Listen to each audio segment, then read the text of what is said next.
Hello and welcome to Sebring for what should be round 4 of Series 2 of the Coach Dave Delta Pro Series Gold Split here on Le Mans Ultimate hosted by Virtual Motorsport Series, of course. My name is Edward Hunter. Alongside me in the commentary box is Mr. Ollie Shakespeare and our broadcast director, Nikolaus Domino. So then, Ollie, obviously we had the opening 3 rounds of the season at Imola, at Fuji, and Bahrain, sort of aping the Platinum Split schedule at the moment so far. And it's been interesting. Certainly, Hypercar has been a little mixed up. 3 different winners so far in the form of Jack Howes in Imola, Jimmy Menard in Fuji, and Francisco Adamu last time out in Bahrain. But now we go to Sebring in Florida, completely different circuit. Looks much darker actually than expected, so could be rain on the horizon that we might have to look out for then as practice is about to end. And Sebring very, very bumpy. Always a treat when we go here in any of our VMS championships here in Le Mans Ultimate. But yeah, this is one that all the drivers are going to be looking forward to, and it's going to test them to their very limits. Yeah, the gold split has been incredibly competitive so far here in Season 2. As you said, 3 different drivers winning the races overall in that hypercar field in the first 3 races, and things are no less competitive in LMGT3. We've got 2nd, 3rd, 4th and 5th in the standings, currently covered by 10 points. Obviously only the top 3 sealing themselves promotion, and I know it's early in the season, less than halfway through to be talking about that. But that is a lot of drivers scrapping to get into those final top 3 positions, race in and race out, to try and gain themselves promotion.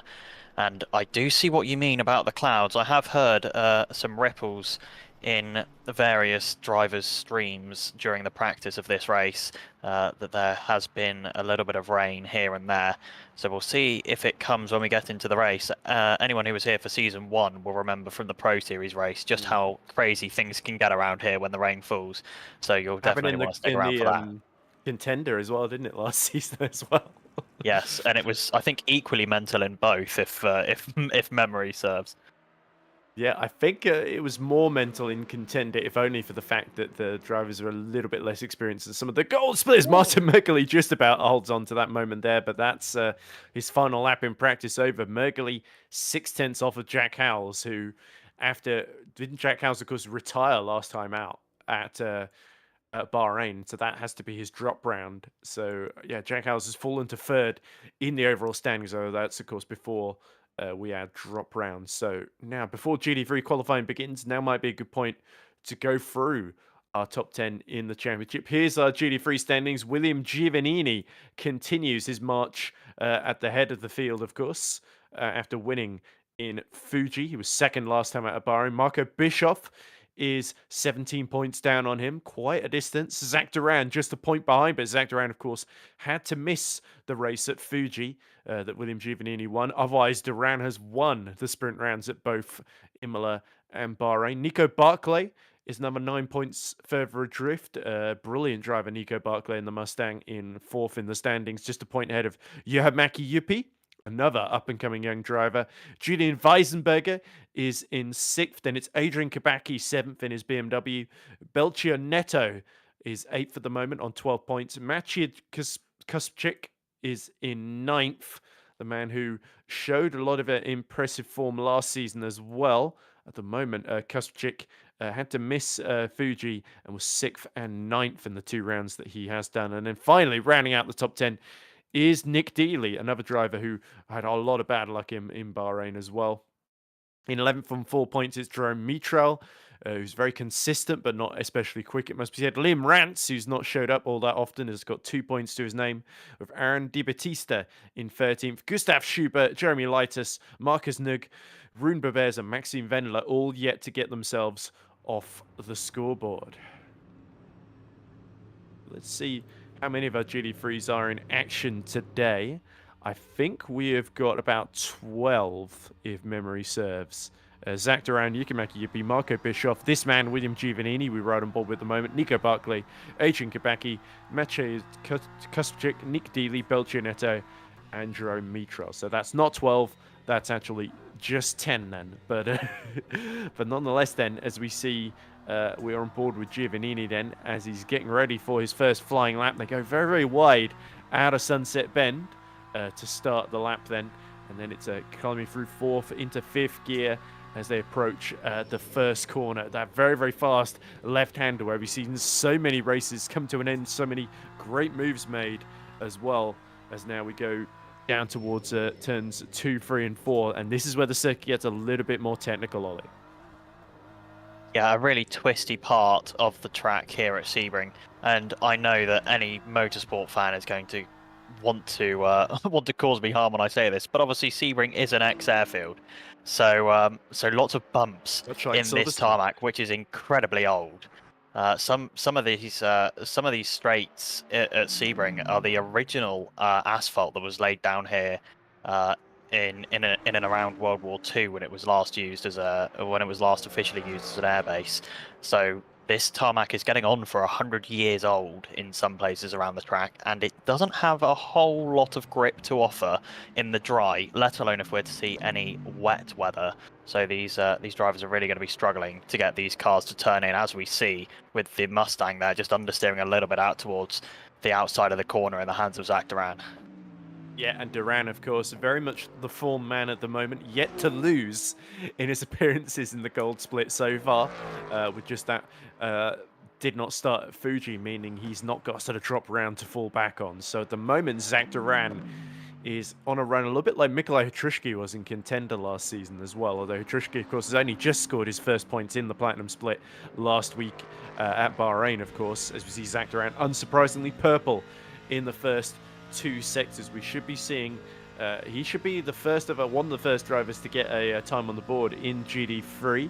Of course, they are all out on track, all 10 cars at the same time. It's not a private session, so they've got to make sure they don't bump into each other and hold each other up, or go a couple of laps too long after the GD3 time ends, essentially, in the session, they will be told. Zach Duran has actually been beaten slightly in the first sector, but he is fastest in the middle sector, goes second fastest to William Giovannini. Now, that is interesting there. We heard this would be a very good track for the Aston Martin, but it seems the BMW Giovannini has found some pace around here, which bodes very, very well for the Italian, Ollie. Yeah, I think front-engined cars around Sebring are your best bet in LMGT3, so it will be the Fords and the BMWs that I expect we'll see up towards the top of the table, although I do expect that'll be interrupted by Marco Bischoff, Mabix, as some of our viewers might better know him, the sim racer from Germany, one of the largest sim racing content creators from mainland Europe. But it is a little bit surprising that that Belchor Neto isn't up and around there at the start of this qualifying session. I'm sure he'll be hoping to move himself further up, but the Aston Martin, as we saw in pre-qualifying for this season, was very, very strong around Sebring indeed.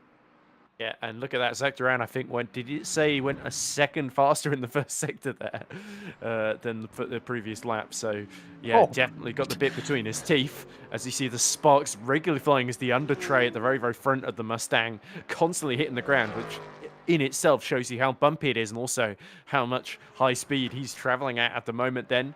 Out through into Bishop and Le Mans chicane he goes, and now onto the Ullman Straight he will come then. So Zach Duran is looking very, very good. The American, with the American muscle powering him at this American circuit, looking to snatch that pole position off of William Giovannini, and we'll have to see whether he can seal the deal through sunset here. I wouldn't put it past Zach Duran then.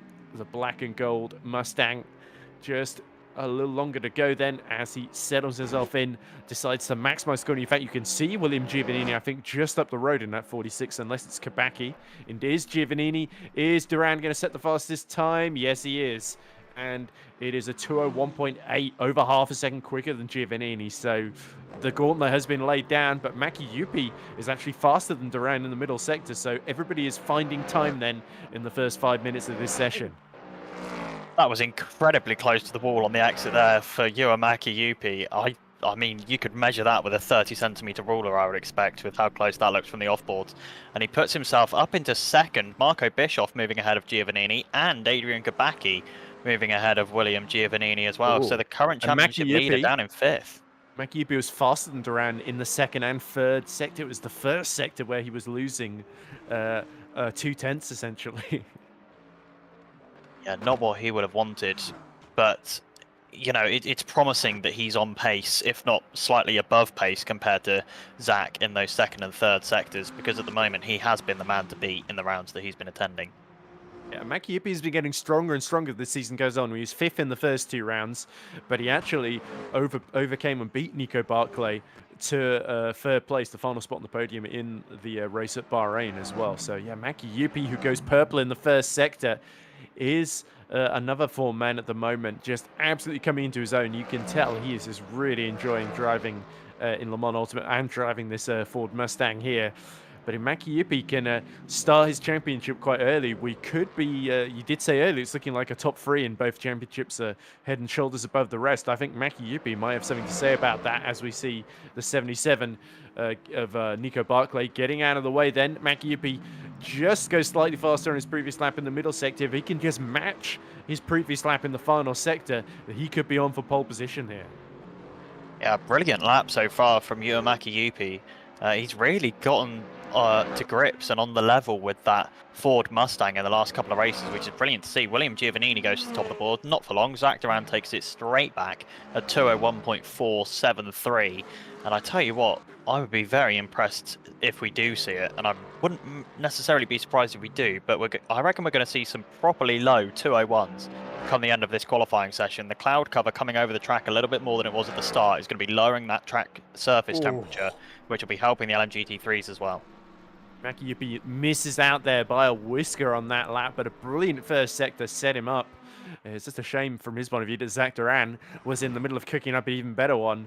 0.045 of a second, that's 45 hundredths then as William Giovannini runs a little bit wide. You can tell the pressure on the Italian, our championship leader, because he knows Duran is coming for him at the moment. And if he's got Makiupi in the other Mustang ahead as well, then he could be in for a bit of a lonely race to third here when he really wants to be taking the fight to both of them. Yeah, and Zach Duran improving again in the first sector, fastest of anyone by 800ths of a second. It doesn't sound like a lot, but when you consider that Makiupi is only just more than half of that behind him, and he's found 2/10 in the first sector as Makiupi, taking the fight to Zach Duran now. As Zach Duran finds a little bit again in the middle sector, but it's only, again, thousandths of a second being found compared to his previous best times. If we can, I'm sure that our broadcast director Nicholas will, but he'll cut to Yuya Makiupi when he crosses that middle split sector line. Let's see where it is. He's been there or thereabouts. Oh, it's down this time. He's lost that advantage that he had to Zach Duran. It's now all down to that final sector. Indeed it is then. So Duran finding those milliseconds that are making the difference here. Oh, very bumpy through Sunset there, but he just about holds on as the car goes perilously close to the wall on exit. But Duran in control, making it look cool, calm, collected. 201.310 is the result there. And can Yuya Makiupi get anywhere close to that? He lost a 10th in that middle sector. As you say, we're going into the final minute then of GT3 qualifying. Makiupi, the rear of the car, just trying to escape from his control there over the line. It's another 2/10 lost in the final sector there. Marco Bischoff is right behind Adrian Kabacki in the fight for fourth as we see a yellow flag out on track out of the final corner as Belcher loops the Aston Martin around before continuing on. So Neto's still got another chance to improve, but those tyres will have gone through a massive heat cycle there. Yeah, unideal for Baucio Neto. A spin at Sunset is a very, very scary thing to have, no matter which class of car you are in. Very high speed, very committed corner, and you can find your way to the barriers quite easily. So he's done a good job to come away without any damage there. Yeah. Also worth mentioning here, we have had a late joiner to the session in the form of Robin Duporian in the 82, who's now the fastest of our Corvettes, and by some margin as well, ahead of Jerome Mitral. So it's great to have Robin joining us at this late phase of the championship. Of course, we don't expect him to challenge for pole, 1.3 seconds away in the first sector. But if he can fight Nick Dealey and Belgio Neto here, that would be a fantastic debut in the gold split. And you never know, this might be the first of many impressive qualifying performances from Robin Duporian, who I don't know much about, I must confess. But So Robin's one of our gold split reserve drivers. So he's full time in the contender silver split.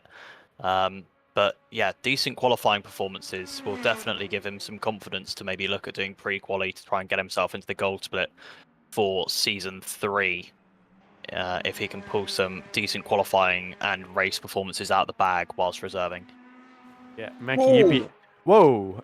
Robin just about survives that massive tank slapper, but Mackie Yippee, by the way, 2/10 off again in the middle sector, I think, on the lap that he is on. So yeah, there we go. It is going to be a bit of an uphill struggle as the McLaren plonks it into the barrier just in front of him of Maciej Kuszczyk. Kuszczyk, of course, who did so well in the contender split race here in Sebring last season, was fighting for the podium all the way through.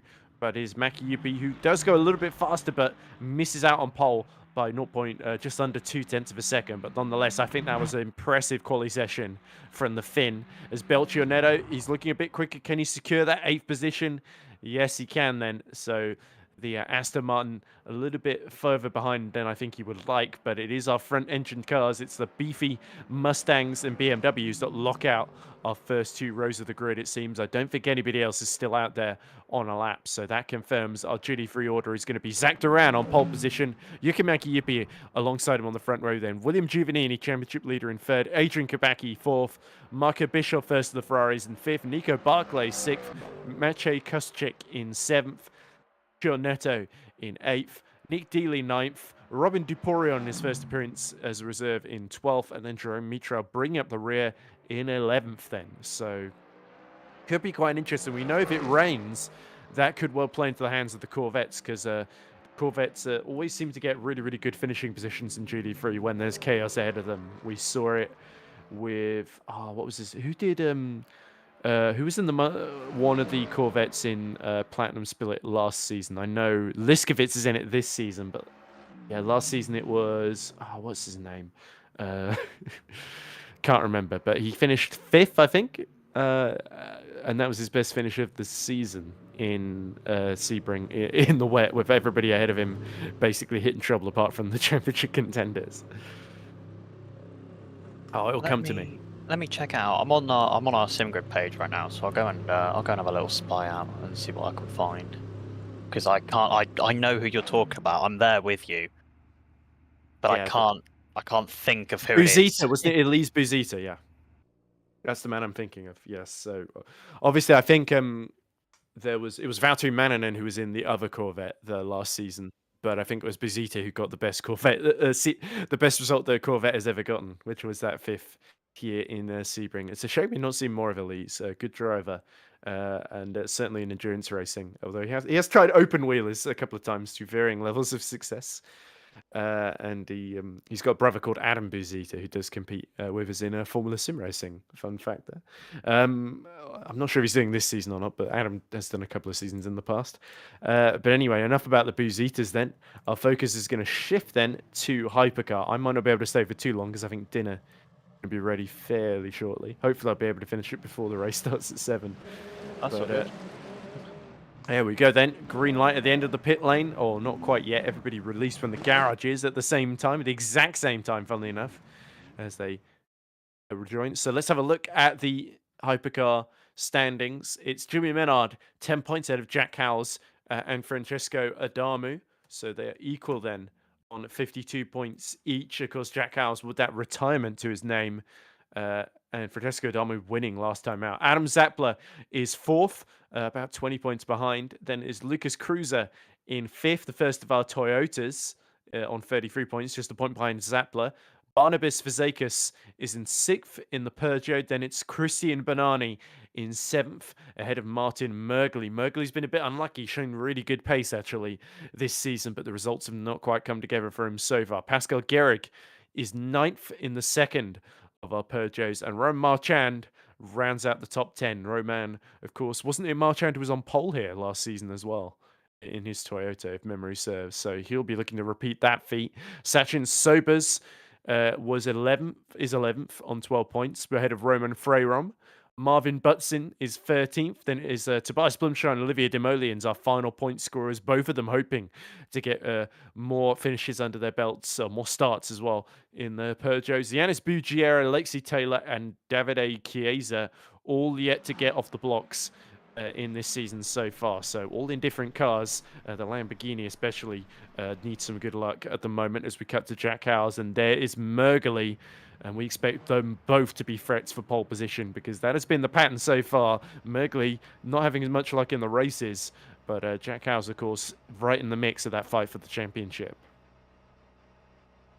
Yeah, Jack Howes is really up and amongst it at the moment, and Martin Mergely, he's I'd say he's in a similar position to Yua Makiyupi in the LMGT3 class at the moment. A driver who's had picked up a couple of decent results along the way, podium last time out for Martin Mergely, and if he can start being consistently in that top 4, top 3 again, he's not a driver that we want to count out of maybe mounting a second half of the season charge toward those promotion positions for the gold split.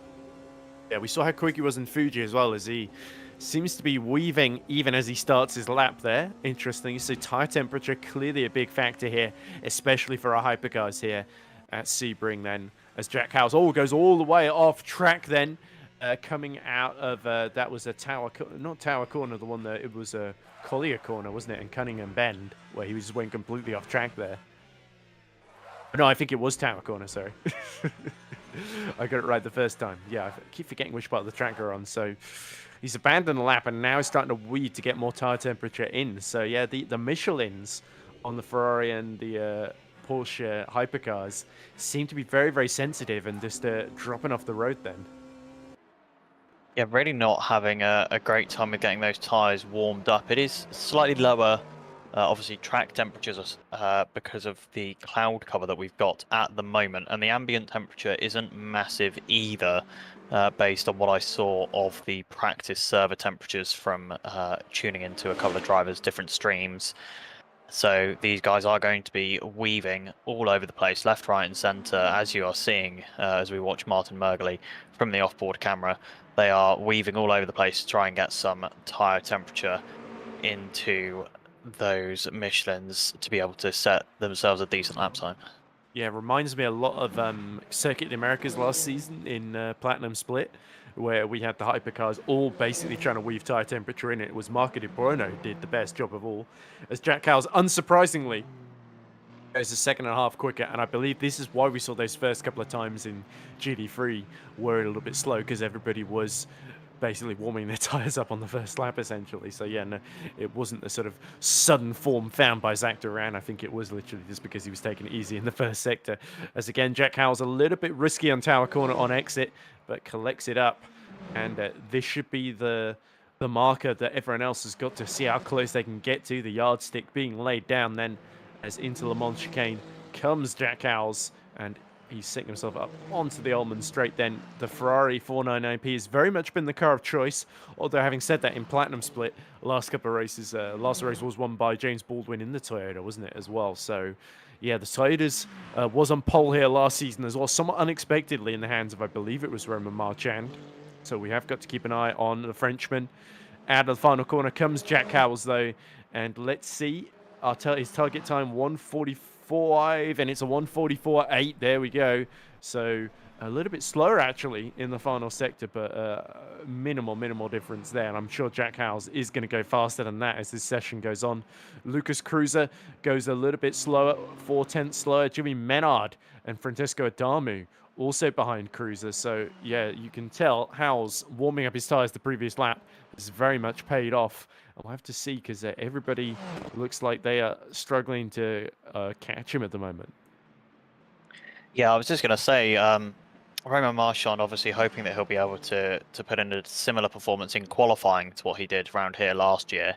And none of the Toyotas in this split will be hoping to replicate the race that they had at Sebring last season, because I Well, don't think Sober's got second in the BMW though, so he might want to Sobers did replicate get that. second in the BMW, yes, but the Toyotas themselves, if I remember correctly, I think we had 3 of them on the grid, and I don't think any of them saw the checkered flag Yeah. in that particular It race. was a bit of bad luck. Marchand, of course, just went off, and I think it was the other Toyota.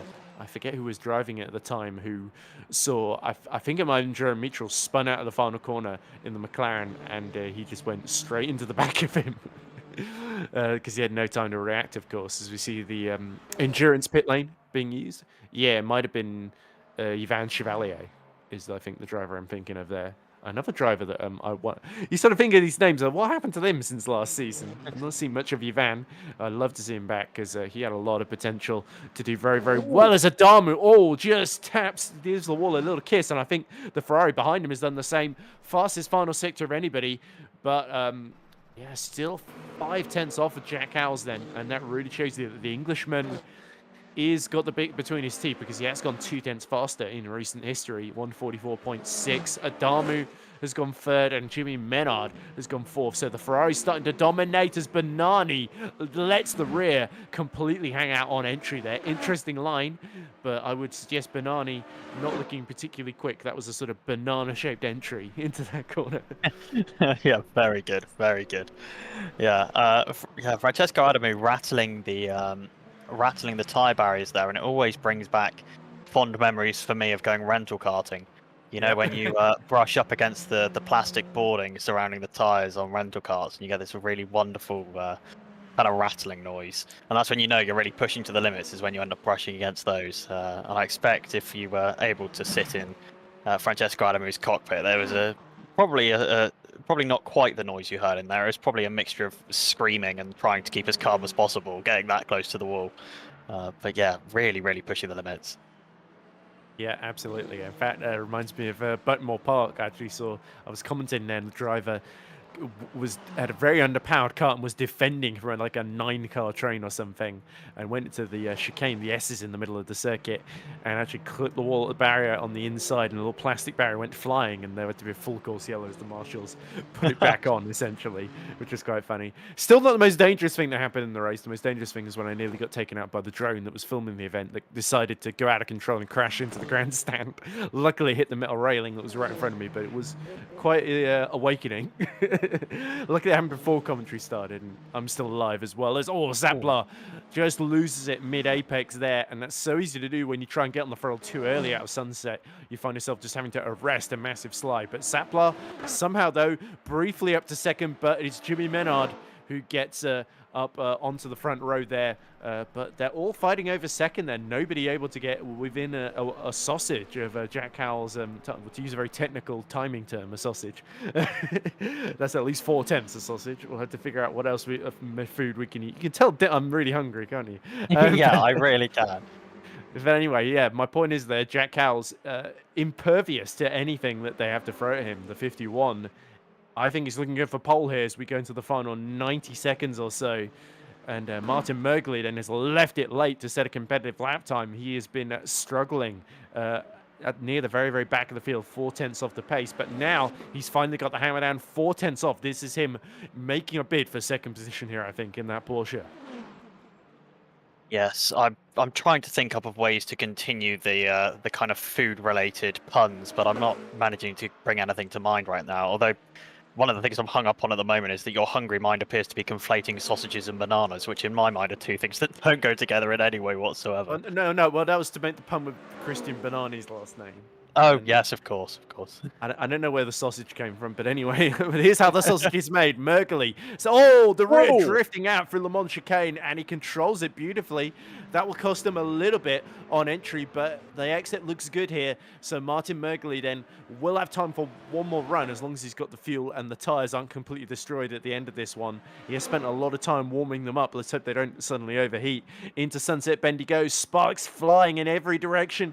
Merkley He's the only one who's really got the 963 set up so the rear isn't hanging out for every corner, it seems. Out of the final corner he comes. It looks good. Where will it put Martin Mergely? 7th on the grid. So actually, half a second off. That final sector really did let him down. So it was that slide into Le Mans that put him off slightly. So Mergely, one more opportunity to get into the top 5 here, to be best of the rest behind the dominant Ferraris. But here comes Adami into the hairpin here at the top of the lap as he goes towards Fangio. We're coming up towards the first split fairly soon here. Yep, and it's 3/10 off then. So Adamu's not looking good here. He might have to settle for being at the back of the Ferrari train here. Barnabas Fazekas, or 7/10 stand in the middle sector. This has got to be a really, really good end to the lap if he wants to jump Romain Marchand.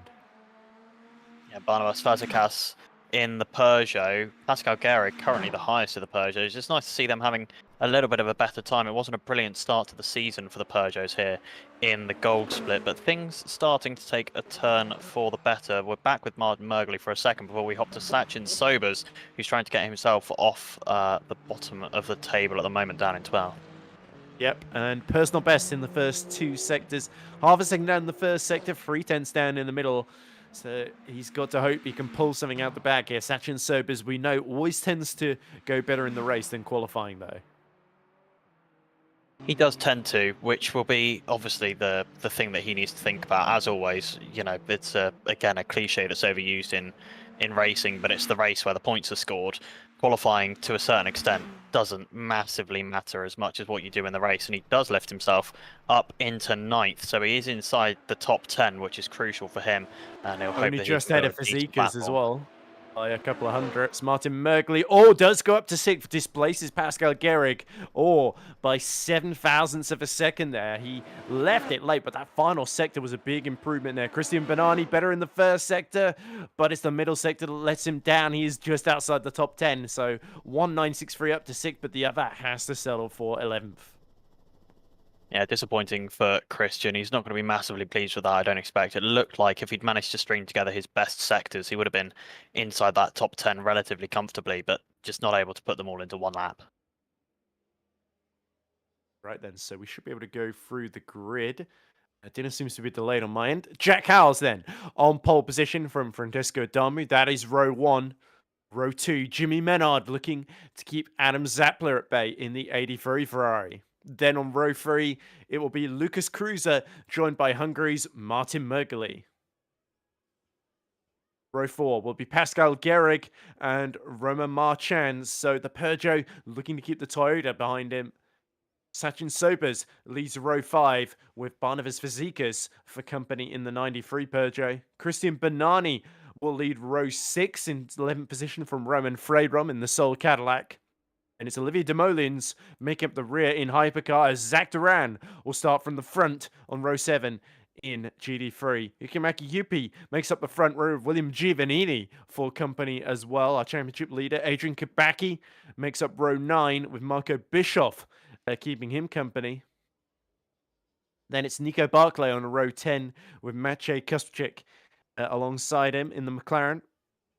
Belchio Neto will be on row 11 with England's Nick Dealey in the Ferrari. Robin Dupurian makes his debut on row 12, and it's all Corvettes on the rear row because it's Jerome Mitchell that brings up the rear at the back of row 12. So then, exciting qualifying session. Howes and Duran on pole. Very much expected, I think, going into this one that they would both do well, as we see the grid order shown to us again. So let's go for it once more then. No. Sorry. Sorry, couldn't resist. But anyway then, just under 2 minutes then. Oh.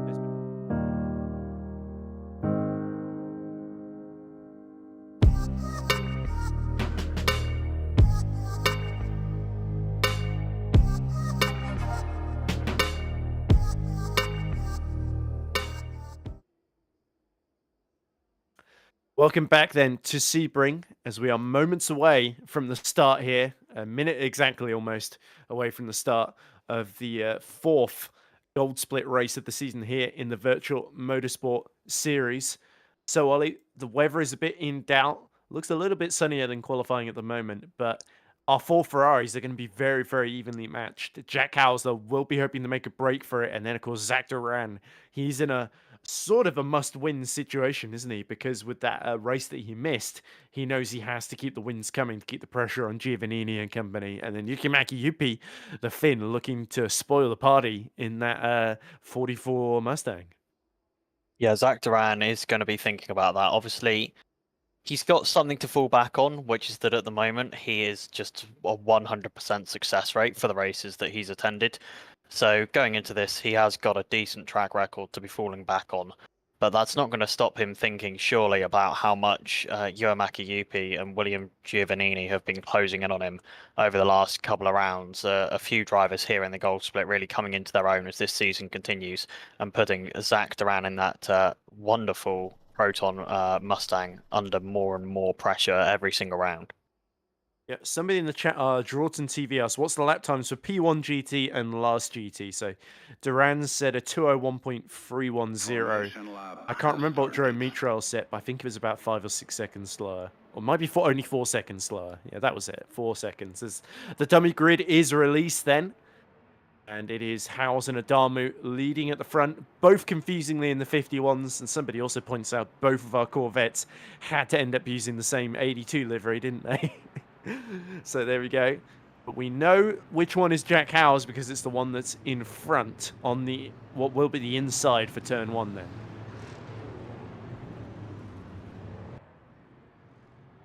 So then out of sunset they come, and the green light will be shown, the green flag at any minute now.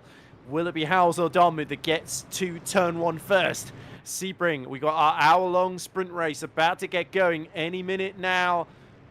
Everybody tensed, primed and ready, and the Sebring gold split race is underway, and it's Howes that immediately pulls across the racing line to cut off Adamu. Menard is trying to make a move. Cruiser is challenging Zappler into turn 1, and Mergely now trying to go round the outside of Lucas Cruiser through the first couple of corners, but he's got Barnabas Fazekas for company here. Our GD3s, and it's Duran, as expected, making a bid for freedom, but Maki Yuppie has lost out to William Giovannini, and now Bischoff is all over the back of him as well. So Maki Yuppie loses 1 position, but it's behind where all the action is, as we see Maciej Kuczyk and Belchor Neto fighting over 6th position in class. But our Ferraris at the front, it is Adama and Menard fighting each other, and Howes escaping into the distance. Yeah, and crucially, Marco Bischoff making a move early on as well, getting past Adrian Kabaki in the other number 46 WRT BMW. That is going to be big for Marco Bischoff, as we see Martin Mergely getting up the inside of Pascal Gehrig as well. So managed to finally qualify ahead of Pascal Gehrig. Lost the position off the race start, but is back ahead. Whoa, as we Gehrig! Whoa! Pulled across on Roman Marchand there into Tower Corner. And yeah, you could see because Gehrig was flashing his lights to show his dissatisfaction at Mergely. And now Marchand fences another run. He might be able to get up the inside into the Le Mans chicane. Indeed, he does so. The Toyota up to 7th position, though, but he goes too wide on exit. Gehrig is going to muscle his way back through. And now Sobers and Marchand are going to be fighting each other for 8th as Roman Freiram watches with interest in that Cadillac just behind. But they're all getting the tow from the Peugeot here. You can tell Gehrig is really struggling here. Mergely escaping into distance. Up the inside goes Sobers. Is he going to be able to get through at Sunset Bend? Marchand turns in. Doesn't quite realize the other number 8 Toyota is still there. It seems it's a battle of the clones today, isn't it? 51s up front, 8s in the middle, and then 2 82s at the back then, as we see now. Oh, big moment. Belchor Neto, tire smoke breezing out, but it's Nick Dealey that's gone wide at Sunset, and that lets the Aston Martin through into 7th in GD3. Belchor Neto will be very thankful that Nick Dealey went as wide as he did there, because if he kept any tighter a line, there would have been contact with Belchor Neto grabbing that rear right corner. It looked like only the rear right, but locked up as we cut now to this battle for the podium positions in LMGT3. It's Giovannini, followed by Maki Yuppie, followed by Marco Bischoff in the Ferrari. The only of these cars that is not front-engined currently in the top 5, as he's fighting to try and find his way onto the podium. Yeah, Bischoff, of course, running well in the GT3 Championship in second position, of course, with those 2 second places in the opening rounds. Had a P7 last time out at Bahrain, didn't he? So he is looking to do a little bit better. As there we go. Everything froze for me for a second there, but it's back now. So no harm done. As we see House, look how impressive House has been. He's pulled out a nearly 3-second gap to Adamu then win just the first 2 laps of the race. And Jimmy Menard, he's going to be thinking Adamu, who won last time out, he's starting to hold him up here. And Jack Howes, his championship rival. Remember, Menard and Howes had that brilliant fight at Fuji, didn't they, for the lead? Jimmy Menard desperately wants a rematch, but Adamu's not letting him have it at the moment. Yeah, and it would appear that we've already lost one of our LMGT3s. I think it's Nico Barclay. Says that he had a game crash in the gold chat. That is disappointing to see. He was running inside the top 10, hoping to get some more points on the board to solidify his position in the standings. But he'll be taking no further part in this race. Oh, and that's such a shame because, of course, it happened to the driver of who was the BMW driver in Platinum Split? Thomas Lydon, of course, who finished second at Fuji. Couldn't even start from 4th position in Bahrain because he got disconnected right before the race started. So, yeah, Le Mans Ultimate, it's certainly an improvement in some ways on R Factor 2, but we still got the same issues of people randomly getting disconnected through no real fault of their own.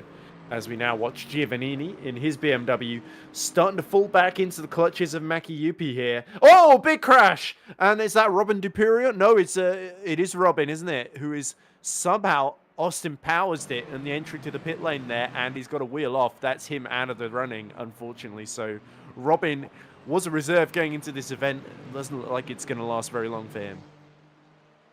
No, that appeared to have been an absolutely monstrous crash. I'm not actually quite sure how you'd have that one. I'm trying to work out where it was on track. Was it coming out of Sunset? Yeah, sort of the pit entry. It might not have been his fault. Maybe the wheel locked completely and he couldn't stop it in time. Maybe the throttle pedal got stuck and he didn't apply the pit lane speed limit in time. Whatever the case, it looked very, very chaotic situation for him. But it's over now, so Robin will have to regroup and let's hope that he gets another chance to improve, because he did qualify best of the Corvettes. Let's not forget, even though they're both at the back, that's still a decent job. And yeah, now Jerome Mitrol, the sole Corvette duties fall to him, and to try and get something out of this race. As we see a Toyota going quite slowly there. Was that Sobers, I think? He's lost out big time. Up the inside goes Barnabas Fazakis. So yeah, I think Sobers might have hit the wall while fighting with Rome Marchand coming into Sunset Bend there. And because the steering, he's trying to experiment with it. It's not looking particularly cooperative. So the man who finished second in contender here last season in pouring rain is now finding the rain starting to pour in that cockpit, isn't it? Because he has got quite a lot of damage he's got to sustain for the next 53 minutes. Yeah, it doesn't look like that Toyota is tracking massively straight at all, as there's an attempted move in the background. That'll be Christian Bonani trying to get past Roman Freiron, but nothing going there that time as the Porsche tries to get past the Cadillac. But yeah, Sachin Sobers, he's going to be ruining that contact at the final corner. Can't help but feel that is going to put a massive dampener on his prospects for the rest of this race. Yeah, certainly, but the Frenchman, nonetheless, has got to carry on. Maybe he can do some repairs at the pit stop and get something out of the closing stages. He is 10th in, no, it's Rome Marchand that's 10th in the championship. Sobers, I think, is just behind him in 11th, isn't he? So far this season, best result for Sobers was that 6th at Fuji. Otherwise, he's not got any finishes to his name. But Sobers had a bit of a spotty finishing record last season as well. As always, that Belchio Neto, I think, in trouble as well. I think he's going to join Robin Dupurion in the list of retirements, but Belchio looks like he may have got disconnected because there didn't seem to be a car in pieces in the pit lane, unlike for poor Robin.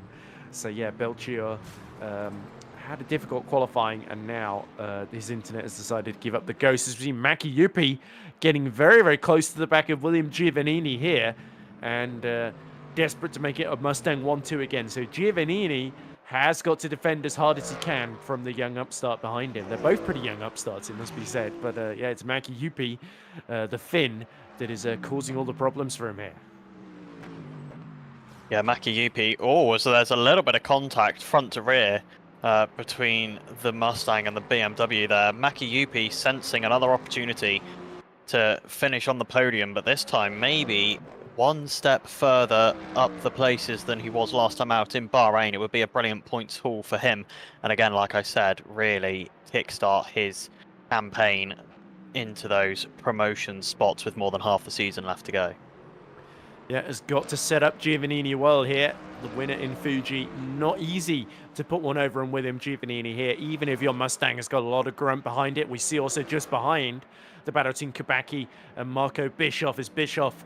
The Ferrari, probably not the car of choice to have at this particular track in Sebring, as Luke Whitehead so memorably told us at the end of Bahrain, where he finished on the podium there. But Bischoff just one place off at the moment, needs to keep Kabaki behind at this phase, but you can tell the BMW just looks so much more confident. Oh, we're getting much further over the curbs at 2 and 3 than the Ferrari as well, tellingly.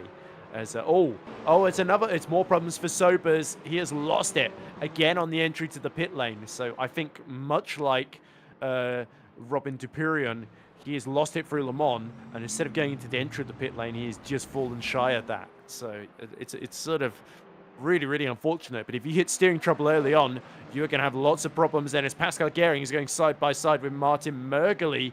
That's interesting here. Mergeli seems to have been caught by Gehring the last couple of laps in the fight for sixth, then as Mergeli goes a little bit wide and immediately on the defensive here. So Mergeli is not really making any impression on Lucas Cruiser, who is still right behind Adam Zappler, interestingly.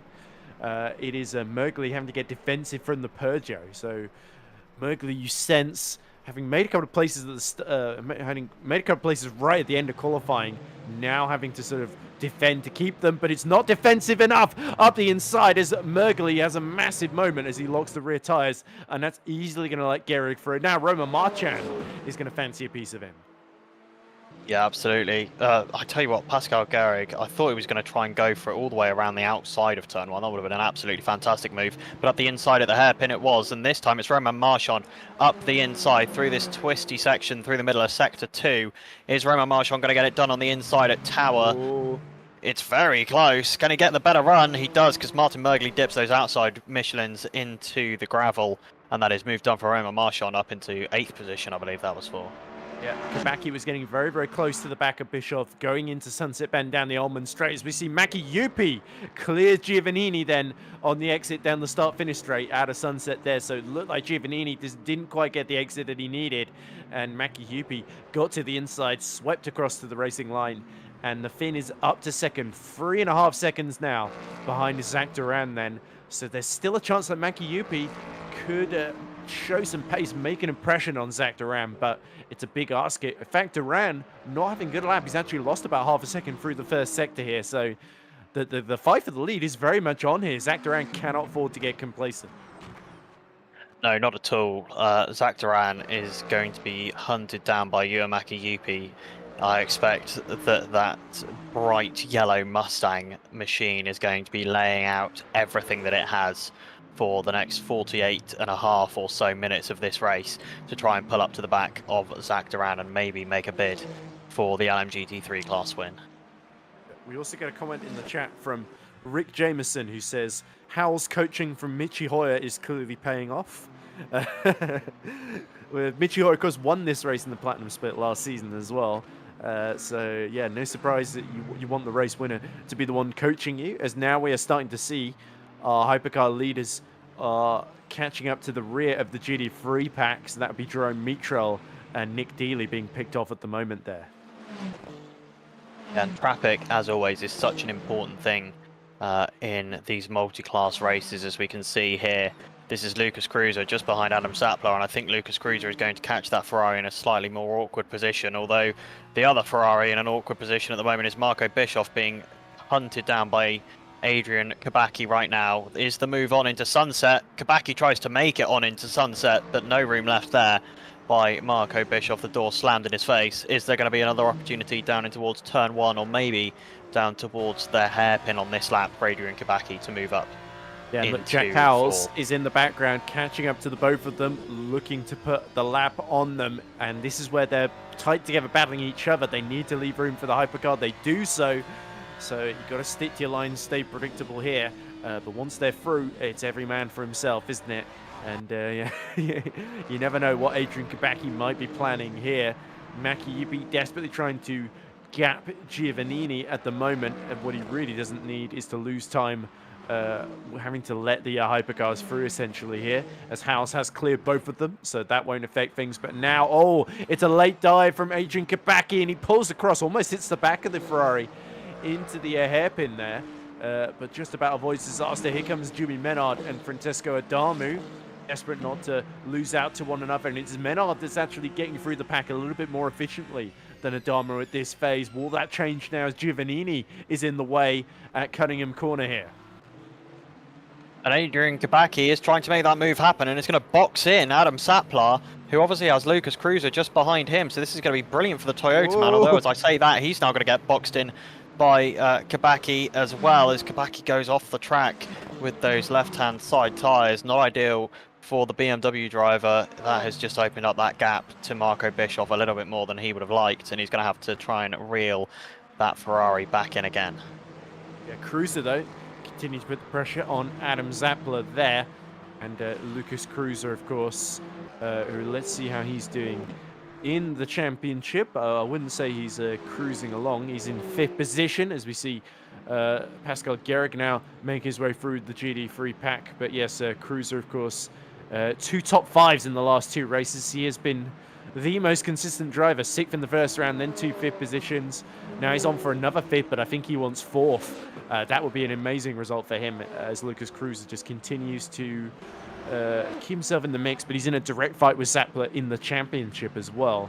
So yeah, doubly important for Lucas Cruiser, who's only a point behind him, to beat the Ferrari man here if he wants to get into 4th and take advantage of anything happens to our top 3s. Whoa! Massively off track for Marco Bischoff at the exit of turn 1, and he's going to turn across almost into the front of Adrian Kabaki. Kabaki senses his opportunity here into 3 and 4, muscles the BMW through, and that's Kabaki up to 4th there. So massive mistake from Bischoff under pressure there.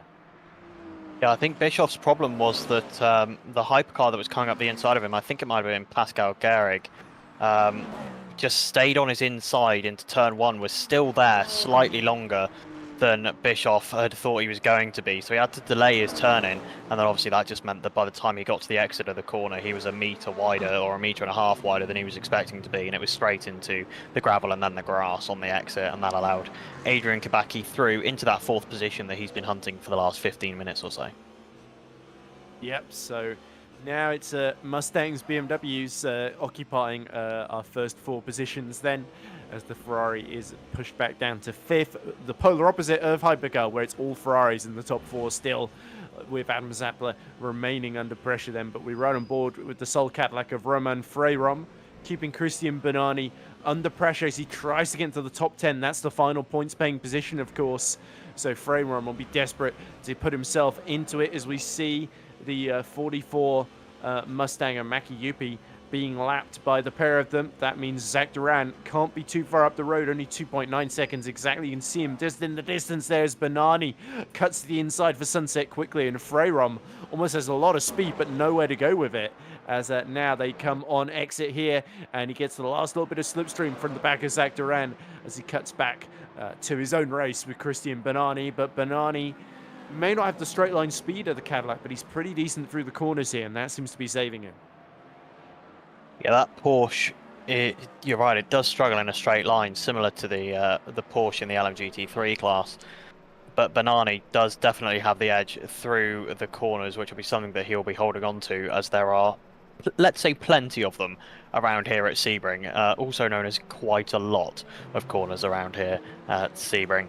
So that Porsche is going to be outstripping Roman Freirom, at least for now, as he tries to find his way into the top 10 and get some much needed points on the board for his championship standings. Well, by quite a lot you mean 17 exactly, then that would be the case then, as we cut to Lucas Cruiser, still within 8/10 of Sapler, but yeah, definitely these two locked in our own little private battle, and you never know if misfortune strikes, as you see, Cruiser getting quite far over the curb, but not letting the rear hang out too much there. It's still fairly disciplined from the Toyota driver here. He's best at Toyotas. We know Roman Marchand is down in 7th position behind Pascal Gehrig. It's interesting that the Peugeots didn't qualify particularly well here, but Gehrig has gained a lot of confidence as this race goes on. And I think if you were Jene Simoncic and Joe McCauley watching this at the Platinum Split race next week, seeing the Peugeot struggle, you would feel a little bit despondent. But now seeing them fight back through the field a little bit, it has got to be a positive sign. Then we'll have to see if Gehrig can continue up the pace and join this Sapler Cruiser battle, or if he's got to hold off Marchand essentially for the rest of the race. I think Rowan Marchand certainly isn't done with him yet, but we'll have to see then. We are expecting at least one stop from everybody, even if the rain doesn't appear, and it does seem like the chances of rain are starting to fade as this race goes on, as we now cut back to this looks like the number 50 of Jimmy Menard then.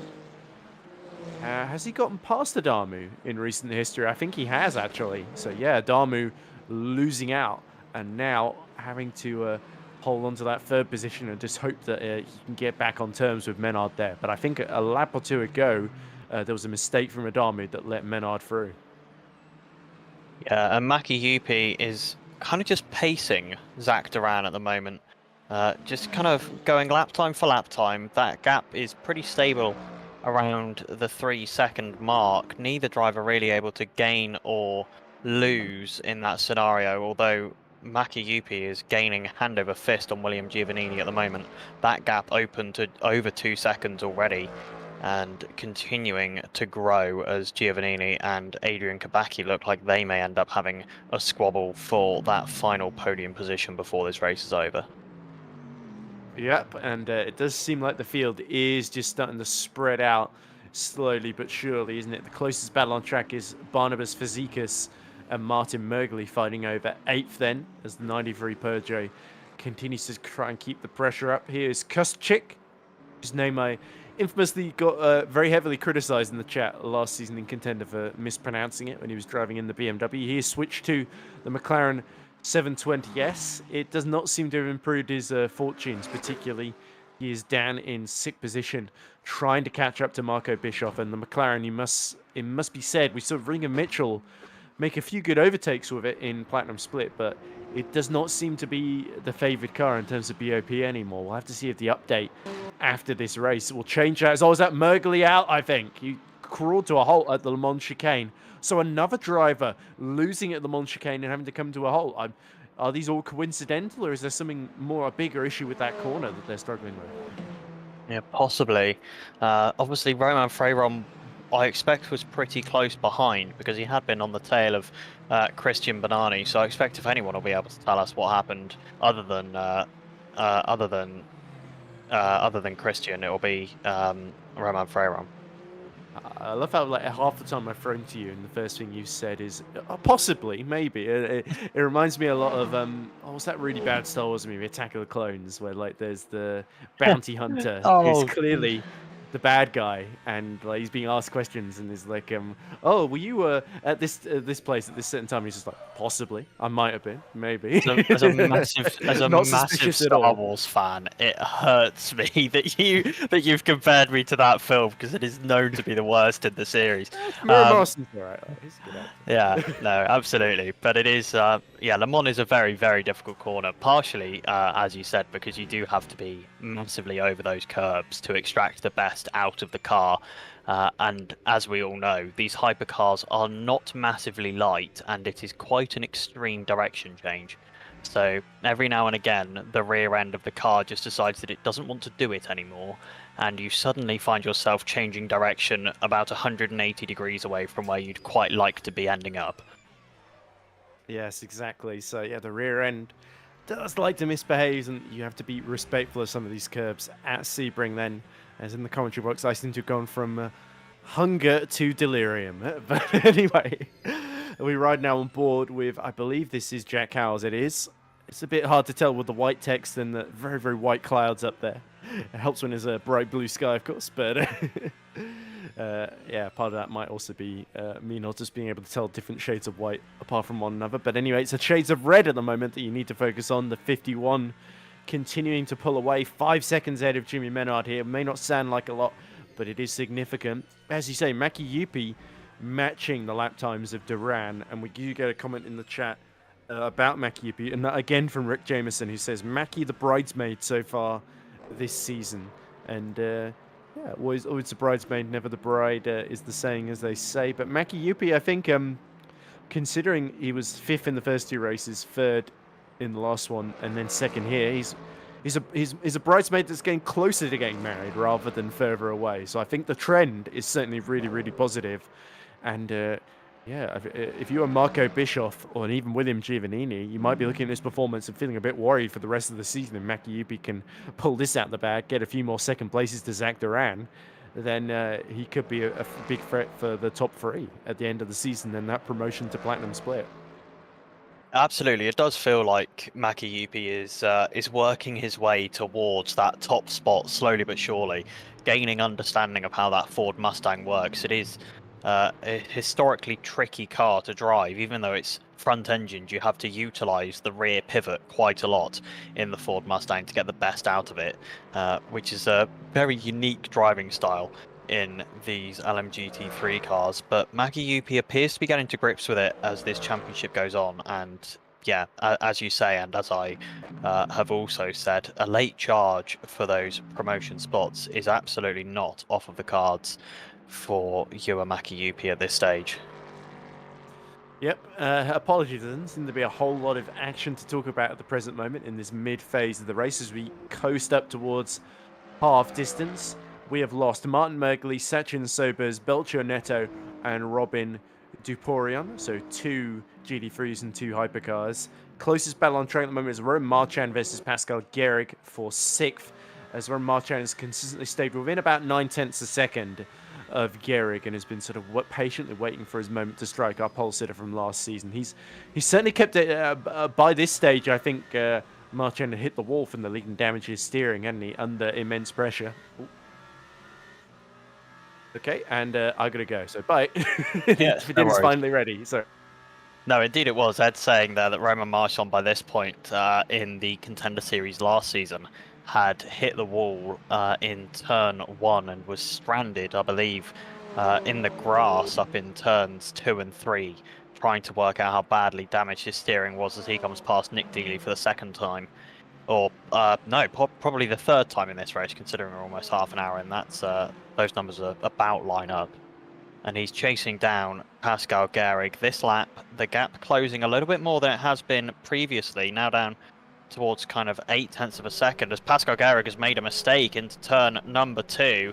So the gap now down to 0.6 of a second, and he's out over into the gravel, coming on the run down towards the hairpin. Is there going to be a move here for Roman Marchand up into 6th place? Pascal Gehrig defensive to the inside. Does he switch back to the racing line? Not quite. Roman Marchand could go all the way around the outside here. Doesn't quite manage to do it, and he can't quite get the power down to challenge Pascal Gehrig out of the corner. But this is promising for Roman Marchand. There might be a move on the cards here very, very shortly for the man in that number 8 Toyota. Pascal Gehrig in the Peugeot, hoping to hold on to that 6th place, qualified in 6th, just ahead of Martin Mergley, who has unfortunately since retired, but now hoping to bring home some points in that Peugeot. The other Peugeot of Olivier Demoliens, unfortunately out of the race at the moment. And interestingly enough, this is the fuel number, by the way. This is not Virgin Energy, this is the amount of fuel they've got left, so slightly different. But Jack Howes with 3% clear on his fuel to Jimmy Menard would suggest that he's probably got a little bit of an excess of Virgin Energy as well. So possibly an opportunity here for Howes to go slightly longer and spend less time stationary on pit lane. Oh, as that's into the wall for Roman Marchand. He's not going to be happy about that. I expect bringing back some nasty memories from the Contender Series race last season. Into the wall on the exit of the Sunset curve with the left-hand side of that Toyota. Thankfully, it was pretty flush to the wall, so it hopefully won't have damaged any of the tracking rods on that car, as there's another yellow flag out on track. And it is Olivier Demoliens, who I was just talking about. He's found his way, I think possibly, has he ended up in the wall in that Peugeot? I think he might have done. But it's Roman Marchand now again continuing to hunt down Pascal Gehrig as they come past Marco Bischoff, running in 5th at the moment, 4 seconds off the back of Adrian Kabacki, who has closed in a little bit to William Giovannini. That gap was up at about 2.6 seconds. It's now down in that kind of 2.0 to 1.8 kind of range. So Adrian Kabacki starting to reel in William Giovannini maybe just a little bit as we watch from the backward-facing camera of, I believe that's Adrian Kabacki. We're watching from the back of, indeed it is. And we see this hypercar battle unfolding behind. Which way do they go? Both of them go to the right-hand side of the BMW number 46. And I think, did Adrian Kabacki lift out of it a little bit there to let the hypercars pass? Whoa! Tell you who wasn't lifting out of it was Romain Marchand, almost up the inside, coming into the Le Mans chicane. That would have been an absolute move and a half. And I think now Romain Marchand's going to have the run here. Pascal Gehrig not able to get on the throttle, stuck behind William Giovannini. Is there going to be a move here? Zach Duran's in the pit lane. He's the first to blink. Half an hour left to go in this race. This feels like a little bit early for a final pit stop. Is he thinking that maybe splitting this race in half, he'll put in less virtual energy because he's already got some in the tank? And Romain Marchand's in the wall again on the exit of the sunset curve. Surely now that is starting to do some damage to how that car is tracking. The suspension will not be happy on that Toyota GR010 at all. But he's still looking and still adamant to make a move on Pascal Gehrig, and there it is alongside into turn 2. There's more contact between them. They get glued together, almost run off track into turn 3 and 4. Another long run down the straight. Romain Marchand, I think, has got the speed again. Pascal Gehrig this time defending to the outside. And Romain Marchand, I think, is going to be able to get this move done in what at this point surely has to be at least a somewhat wounded Toyota Hypercar after a couple of bashes into the wall so far during just the last couple of laps. You said it 2 laps consecutively, that wall coming out of the sunset curve, and it's not going to be helping his race at all. I would be interested to see where Zach Duran has come out, but this battle is raging on at the moment, so we're going to keep our eyes on this, and we'll see when the next LMGT3 pits, and possibly when we get the first hypercars down pit lane as well.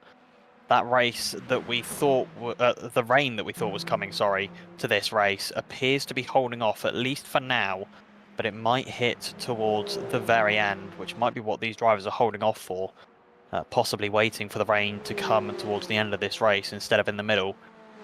And if that were to happen, it would be an issue for Zach Duran, who's already made his final pit stop. Oh, massive lock-up for Pascal Gehrig into the final corner sunset curve there. And seems to be having possibly some connection issues there, was Pascal Gehrig, starting to glitch around on the track just a little bit. Everything appears to be okay as of right now. As we look at Uwamaki Yupi, who I believe is now leading a race here in the gold split for the first time. His first turned laps as the leader here in the Coach Dave Delta Pro Series gold split, as he looks to solidify his second place. There's Zach Duran just coming down the back straight, I believe that is, towards Sunset Curve. Indeed it is. So the gap is quite significant between Maki Yupi and Zach Duran. The question is the rain going to come? Because if it does, this could well be as good as the race won for Uwamaki Yupi right now. The gap is 37.7 seconds as things stand, back to Zach Duran, who is now on a heavier tank, I would expect, than Maki Yupi. So there's a chance that Maki Yupi is just able to run a little bit faster on pure pace at the moment. And of course, Zach Duran is going to have to deal with a little bit of traffic as well as we look at the 10 drivers who have managed to take part in this race. Unfortunately, Belchor Neto and Robin de Poiron both retired for various different reasons. But Zach Duran, if he has to deal with this this traffic, Nick Dealey just a second and a half ahead of him now. If he loses any sort of time here at all, it could be absolutely crucial for his race as a whole, because it's going to be very close with Uwamaki Yupi in terms of coming out of the pit lane here, when Maki Yupi does eventually pit from the lead. But we'll have to wait and see. No other drivers blinking yet. No one else coming down pit road yet. But you think it can't be long, surely. These cars, flat out, the hypercars, if you're pushing flat out, will only do about 40 to 45 minutes. They can extend them slightly longer, out towards the 50, even just longer than 50 if they really need to, minute stints. But in a sprint race like this, that is not massively... Oh, sorry, that is not massively worthwhile. You would be better off just pushing flat out and coming into the pits with about 15 to 20 minutes of the race remaining. So Adrian Kabaki has almost closed that gap to William Giovannini down to within a second. It's for P2 on track. At the moment, it would come out for third position overall, with both of these number 46 WRT BMWs yet to make a pit stop. But that gap has been coming down significantly, and Adrian Kabaki 0.6 of a second faster than William Giovannini last time out. Something must have happened to William Giovannini, possibly getting lapped, possibly just a little off-track moment. But Adrian Kabaki now within a second, and that's going to make his life a whole lot easier because he'll be getting a wonderful tow down the back straight and down the front straight as well. And having been the faster driver for the last... for the last 20 minutes or so, Adrian Kabaki has been closing in on William Giovannini. Brought that gap down from 2.6, 2.8 seconds down to almost back within a second in the last 15 minutes or so. So Adrian Kabaki is in this phase of the race the faster driver. But William Giovannini, I expect, will fight tooth and nail to keep hold of what, as I said, on track is P2, but in the grand scheme of things, when you take pit strategy into consideration, is going to unfold to being the final step on the podium as things stand.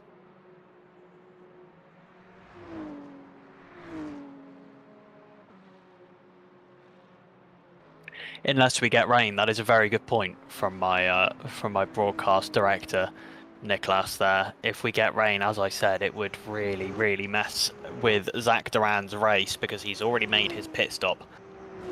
He's already put in his fuel to get to the end of the race, and if he has to make another pit stop, it's going to lose him so much time, but it's also going to lose him so much time being out on a wet track with those slick tyres. So Zach Duran is going to be crossing, I expect, pretty much every body part that he's got that he can cross, his fingers, his toes, his eyes, and that's Romain Marchand off properly this time, and he's fallen behind Pascal Gehrig, and is now only just ahead of Christian Bernani, so he's lost another position there because he was in 6th behind Lucas Cruiser, wasn't he? Yes, so he's lost out to Pascal Gehrig and Barnabas Fazekas, and Fazekas now on the back of his Peugeot teammate Pascal Gehrig, and Romain Marchand is straight into the pit lane, so I'm assuming he's picked up some heavier damage this time than he did last, and he's going to have to fix that before he can come back out on track. And the gap between Adrian Kabaki and William Giovannini is also only 0.8 of a second, so finally this field has managed to work itself back together, and we're getting a few more battles in both classes as they pass. That will be Jerome Mitral, the only Corvette left on the LMGT3 grid at the moment. Adrian Kabaki almost within half a second now on William Giovannini. The pace differential is quite large as things stand between these two BMWs, and you've got to think maybe William Giovannini pushing too hard in those early battles and losing the advantage that he had with his tyre condition. And I'm hearing that Romain Marchand has retired in the pit lane, so the damage on that Toyota, unfortunately, too much for him. And again, it is another Sebring race where Romain Marchand was on for a decent result, and unfortunately isn't going to see the end of the race. Retired in season 1 after a big crash at turn 1. Oh. And there's wipers. There's wipers on the cars. Barnabas Fazekas' wiper is going, and on Pascal Gehrig's Peugeot as well. Pascal Gehrig straight into the pit lane, and Zach Duran might have just seen his race go missing. Has he got his wipers on? I can see it moving. Indeed he does. I don't think he's on those wet tyres. I'm trying to get a look at the sidewall. No, he's not. And this is going to be a massive issue for Zach Duran. He's already made a pit stop. He's still on those medium tyres. He's going to have to come down pit road again if it gets too wet. It's not raining much is the crucial thing for Zach Duran. It is only drizzle. But that isn't going to matter. If it comes down enough, then it will definitely go to the wet tyres. And I think this will be telling. Pascal Gehrig has come into the pit lane. It was a bit of a long stop, so I think he has fixed some, possibly some damage on that Peugeot as well from the run-ins. And he's stayed on the mediums. Pascal Gehrig has stayed on the mediums. That is a weird choice to make. You've got to think, surely, that pit stop was fueled by a need for fuel, rather than because of the changing weather. But on the other hand, if you think about this, do you remember what happened in Fuji, where it started raining with about 50 minutes or so of the race left to go, and a couple of drivers decided to pit for another set of mediums and were flying, whereas those who were on the wets lost a lot of ground, and then there was the crossover point where the rain started to get too much, as we see Kabaki almost having a go at Giovannini for second position, as they have to let the 51 of that Jack Howells coming through to lap them again. As you can see, the track getting very, very slippery here, so Giovannini is in a sort of position where he's really got to hang on. Zach Duran, when he pit, what tyres did he go on to again, by the way, Ollie? So he was on, I don't believe he changed tyres. I believe he stayed on the same mediums that he was on initially, which will have cut down his pit stop time a little bit. Although loading up with that much virtual energy and fuel would have made it a relatively long stop to begin with. As Adrian Kabaki is all over that curbing. That's not something exclusive. That's not a one-time thing for Adrian Kabaki. He's been clambering that curb all day through the apex of turn 3. And Zach Duran now is going to be hoping, surely, that the rain keeps as light and as thin as possible for the next 20 minutes, because if we get past that crossover point, he's going to have unfortunately kissed his own race away with that early pit stop. Yep, certainly. But of course, while he's on the right tyres for the condition now, he's got to push and try and see if he can catch back out to Kupchik and Bischoff, who are about 7 and 14 seconds ahead of him, respectively. But yeah, of course, for now, it puts Maki Yupi into the lead, which is great for him. So Maki Yupi will just be hoping it rains a bit harder here, because that would go against Zach Duran. I think from Jack Howells' perspective, he's just going to stay out and literally until the fuel tank runs out and just see what happens here, because that seems to be the Hypercar strategy, whereas the GT3s tend to hedge their bets a bit more and sort of call it quits and then pit earlier in these sort of hour-long sprint races, don't they? Whereas the Hypercars tend to risk it a bit more. As we see, Marchand has gone 2 laps down. I think Romain Marchand may be out of the race now. Yeah, indeed he is. He, whilst you were gone, he hit the outside wall at Sunset Curve. And talking about Sunset Curve, Adrian Kabaki up the inside, and that might well be moved on William Giovannini. As I was saying, this move at the moment for P2 on track, it could be for P2 in the results, it could be for P3, it all depends on how much it continues to rain here and their gap to Zach Duran when they do eventually make the pit stop that they need to make. Yeah, this has been a bit of a difficult race for Giovannini. He's just gone backwards as it's gone on, hasn't he? First the 2 Mustangs overtake him, now the fellow BMW of Adrian Kabaki has demoted him. And Giovannini, who was so good in Fuji, absolutely controlled that race. He's just not looked as in command. He's looked just a little bit skittish, just a little bit vulnerable as this race has gone on, especially. I think he's just not enjoying those worn tyres at this point.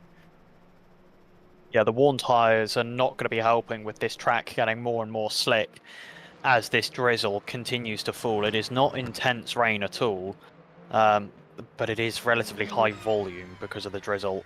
And you can see it on the back of the cars now. It's settling on the cars. And things are certainly starting to get a little bit more wet out there. A little bit more sketchy on the throttle for, I believe this will be Francesco Adamo we're riding along with, because the car notably is not completely yellow. So things may be just starting to get a little bit harder out there to stay on those slick tyres. Yeah, even with the rain coming down, it's a bit of a waiting game now. So tense moments in this race then, as the rain continues to fall. The wipers continue to go from the right-hand side to the left-hand side and back again. Lap after lap after lap after lap. And 17 minutes left to go. You've got to wonder, are any of the hypercars going to try and just get to the end and just hope the rain doesn't get too much? Because if you were saving fuel and virtual energy to try and just get to the end, this is a massive spanner in the works, isn't it? Yeah, it absolutely is. And it's a strategy that we've seen before, especially in the hypercar field more so. In last year's Pro Series, we saw a lot of drivers massively saving virtual energy and fuel for these 60-minute sprint rounds. We're seeing it less in the Platinum Split this season because it is just so ludicrously competitive that you can't really save fuel unless you want to find yourself having a worse result than those who pit because they're so fast and consistent. But in the Gold Split, maybe it could be an option, but the rain is certainly making it harder to see a world where that strategy is viable at the moment. Yeah, and of course the good thing about the rain is that you can sort of save fuel in it because you don't have to go as fast on the throttle as much, but you can see the drops falling on Jack Howes' screen here, and he's got a difficult decision to make in these last 15 minutes, and he's coming in, surely. He's taking right to the right-hand side, and that's surely wets going on this car now. Yeah, it's got to be to the wets, surely. This is probably about the right time for it to be fuel related as well. That kind of 45-minute window makes sense. Jimmy Menard has followed him in. Francesco Adamu has stayed out. That could be really important because if the weather continues to come down, as we're seeing it is from the onboard of William Giovannini, that could lose him a little bit of time, or it could gain him a little bit of time. It all depends where you pit in that crossover period, and we'll see. Will we get to see what tyres these guys are on? I think, surely, if that's... Yeah, those are mediums, and that is Jack Howes we're looking at. Jack Howes staying on his medium tyres. And I expect that means that Jimmy Menard would have done much of the same. Indeed, he has. You can see the yellow labels on the side of the tyre there. Everybody's afraid of going to the wets too early because they would just sink like a stone at this point if they did it. So I think that's the reason for this hesitation, why everybody's playing it safe, putting on another set of mediums here. But there comes a point if the rain gets too hard where staying on the mediums is the really unsafe option because it could end up with you in the wall here. Yeah, and I mean, especially around Sebring, it is one of these old school style tracks that we talk about, where if you have an off, there's no, kilometer of tarmac like you have at most modern Grade 1 FIA tracks, where you're able to gather up the car and kind of just keep on going. If you find yourself off track here, you're going straight into either gravel or wet grass, both of which tend to have relatively minimal grip to be able to keep yourself going or to be able to get back out of at any sort of speed. So these drivers, once it gets a little bit further into that crossover point, are going to be hip-toeing around here to try and get to the end of the race. Right, so let's recap the state of play at the moment then. Jack Howes has pit and come out in 5th position. Jimmy Menard has done the same and come out in 6th. So Francesco Adamu leads Adam Zappler by not much because they're both responding and coming in. There we go. You see the 51 followed by the yellow Ferrari. Just in the background, the 83 being serviced as well. Fazekas charges into pit lane. Green lights up front. That's good. That means he's not about to immediately run out of virtual energy. Is Christian Bernani going to do the same? We should be about to see Jack Howes re-inherit the lead here. And what tyres are Zappler, Adamu, and Fazekas going for? Bernani too.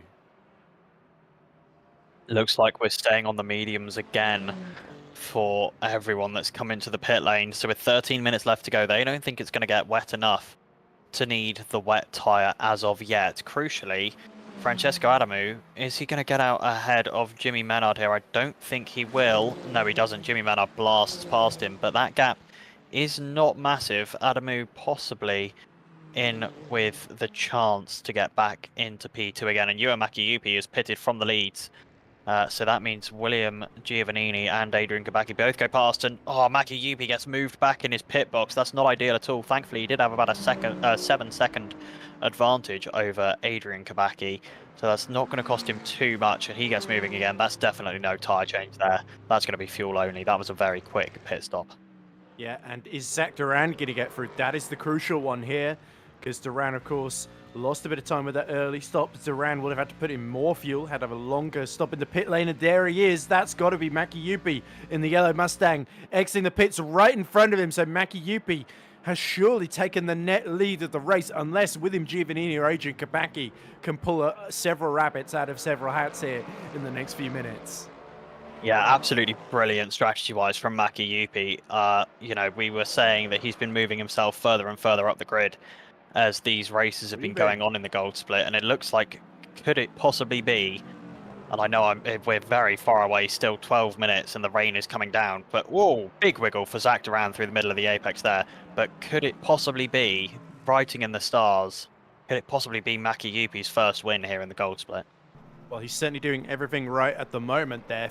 I think for Duran, he was just trying to let Freyrom through into the first corner, and the rear just got away from him. Giovannini's not giving up on trying to repass Kabaki at the moment. 6/10 between the two of them in the fight for what is currently the GD3 lead.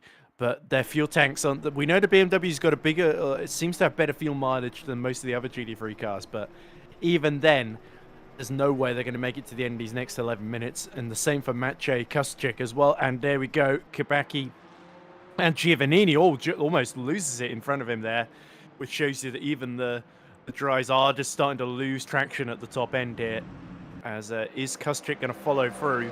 And that would make Maki Yupi and Duran fighting for the lead here. Duran could still retake this on track, so there's no reason for complacency or to celebrate just yet for Maki Yupi fans, as we see Adrian Kabaki about to be released, surely ahead of William Giovannini. No, Giovannini just gets going first, but he's going to be just short on exit here. Yeah, very, very close between the two of them. I think that will be Kabaki only just ahead. It is very, very tight though. And Zach Duran trying to get as tight as possible to the back of Maki Yupi to try and reclaim that first position. That's Kasperczyk into the pit lane as well for his final stop. And I believe that is now everyone in LMGT3 having cycled through the pit lane. And that is going to be William Giovannini trying to get past Adrian Kabaki and back onto the podium again.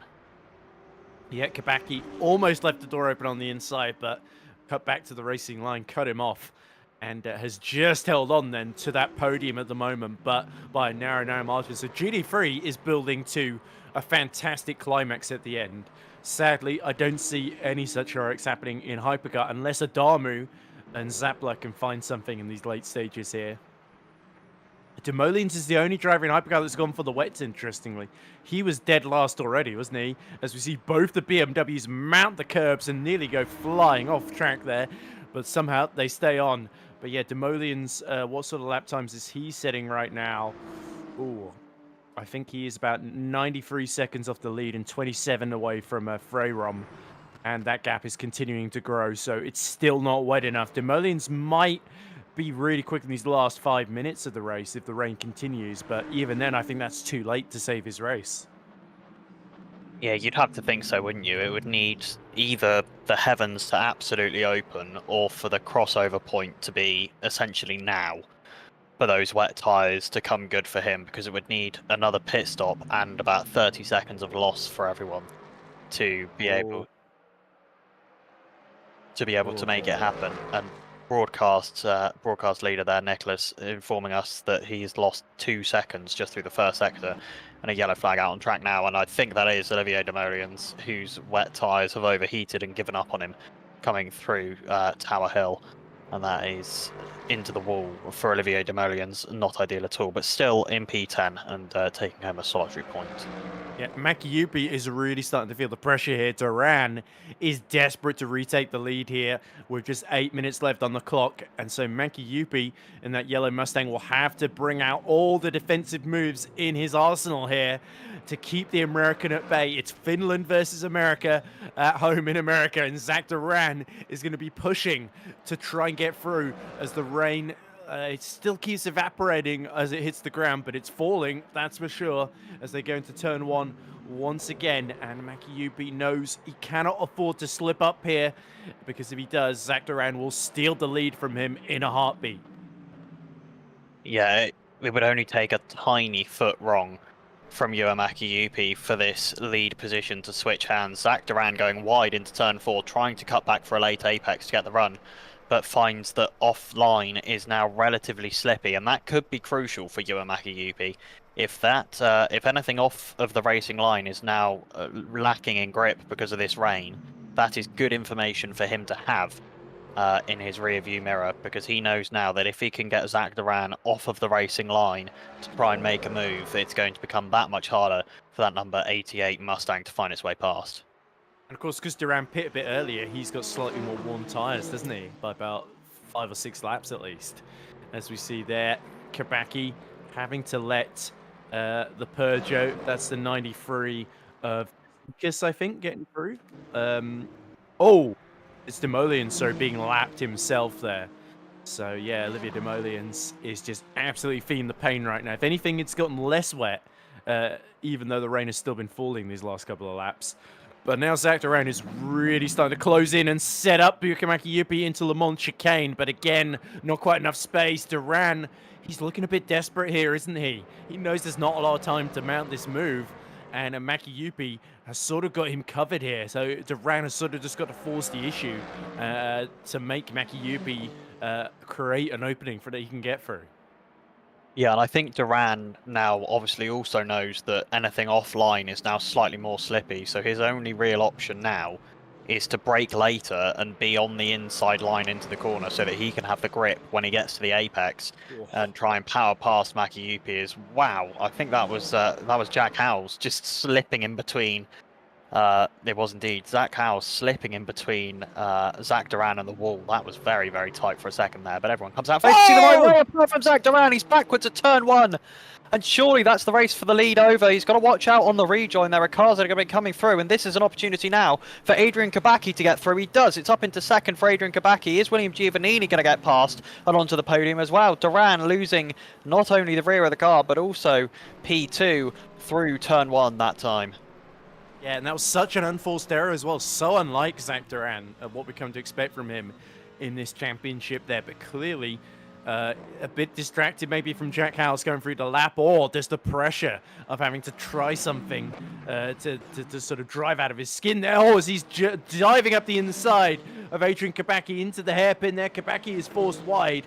And Zach Duran decides to recover by immediately going on the attack. But now that has allowed his old mate Giovannini to join the battle here. Can Will Giovannini, the Italian, do some damage here as well? He's going to the outside into Cunningham Corner, but he's going to be cut off there by the Mustang there. So he's the meat here in a sort of sandwich breaded of BMWs, isn't he, Zach Duran now?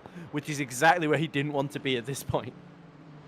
No, certainly not. The thing you've got to think about is that Zach Duran, was the rear end of that Mustang snapping again, possibly getting a little bit wetter now out on track with 4 minutes left to go. But he is not going to be driving, I wouldn't expect, particularly calmly in that Mustang. I expect he'll be rather annoyed at himself for that unforced error at turn 1. But he's just got to keep a cool head. Cool heads, as always, will prevail, and try and get back past Adrian Kabaki in the last 4 minutes of this race, as it's a little bit wide out of the Le Mans chicane as well. Yeah, he's really just fighting to hold onto that podium now, is Zach Duran.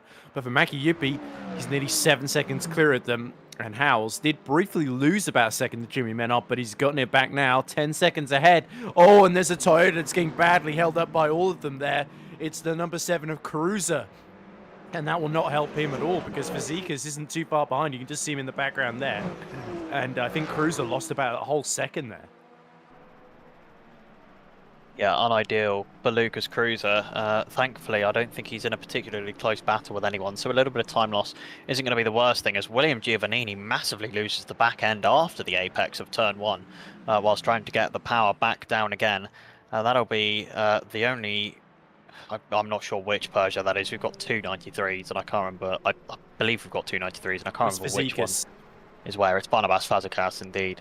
Fazekas in P6 at the moment, having a tidy little race in that Peugeot. Yeah, I'm not sure if Demolians is still on the wets even, because he doesn't seem to be losing as much. He is still on the wets, okay.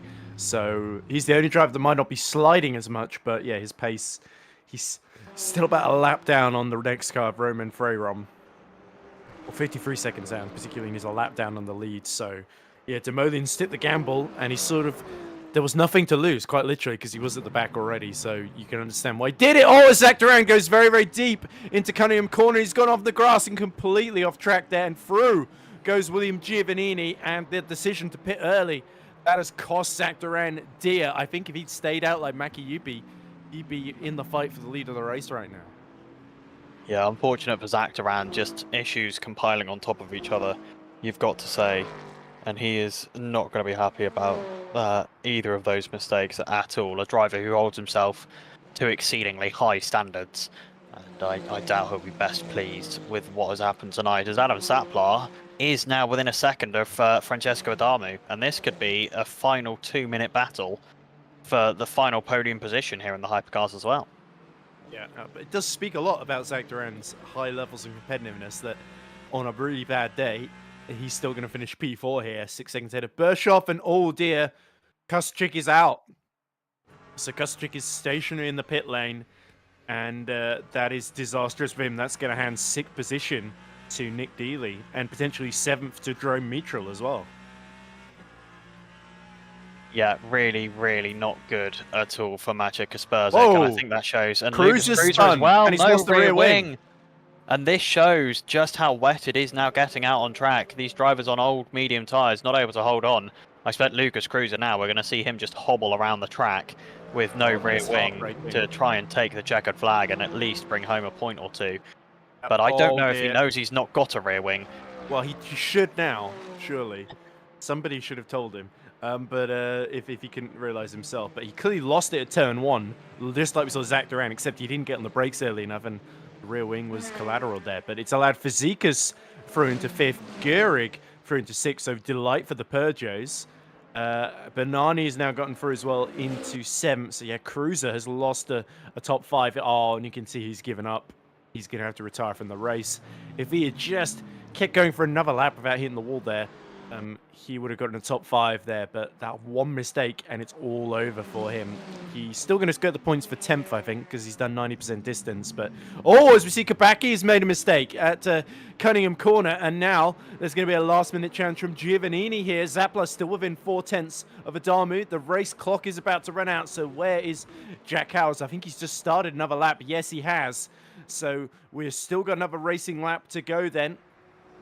Giovannini, I think, is just going to end up behind Adrian Kabaki. So Kabaki has actually driven a storming race himself. Maki Yupi is going to get all the plaudits, but I think Adrian Kabaki, the pole, has really driven out of his skin. Giovannini flashing his lights. I think he knows Kabaki is running out of rear tyres here. Giovannini has played it conservatively, and it's starting to pay off here.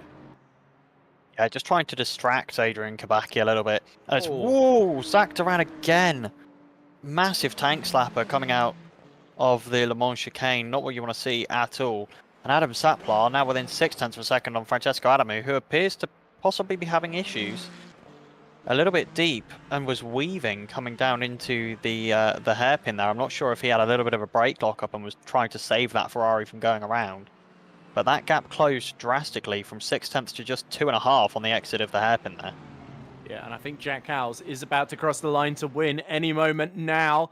He's just coming through what will be the last sector. Brilliant drive, but look at Zapla coming towards Tower Corner. Adamu is just looking all at sea here. Really vulnerable. Zapla goes a bit wide through Tower Corner. And could that decide the podium battle? It's surely now going to be...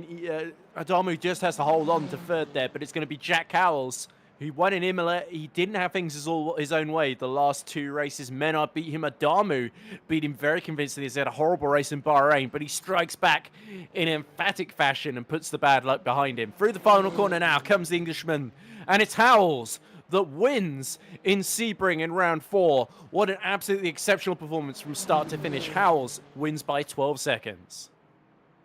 Adam Saplar on the final lap, the final corner. Is there any sort of chance for a move on Francesco Adamu? I don't think that there's going to be.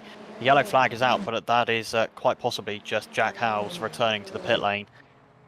And across the line, not quite enough for Adam Saplar this time to get any sort of move done. But Adrian Kabaki, Duran is only about 7/10 ahead of Bischoff. Duran is in danger of losing 4th here with those destroyed rear tyres here, so Bischoff could tuck in and profit here on the last lap. The race is going around the outside, and Duran doesn't even try to fight. He has to let that one go because he's just got nothing left to fight with here. So Bischoff up to 4th. Can Giovannini Duran's in steal? limp home. He's in safety car mode on his engine. He's not got enough fuel. Yes, and there's the Cadillac in between. That's not what Giovannini needed at all. As he just trying to survive on this last lap here. I wonder if also Zach Duran may be a bit low on fuel as well, like you say. But he still should come home in 5th position because Dealey's about 90 seconds behind and has already finished the race as well. So it would be quite difficult for him to gain position that way. Into the final corner they come.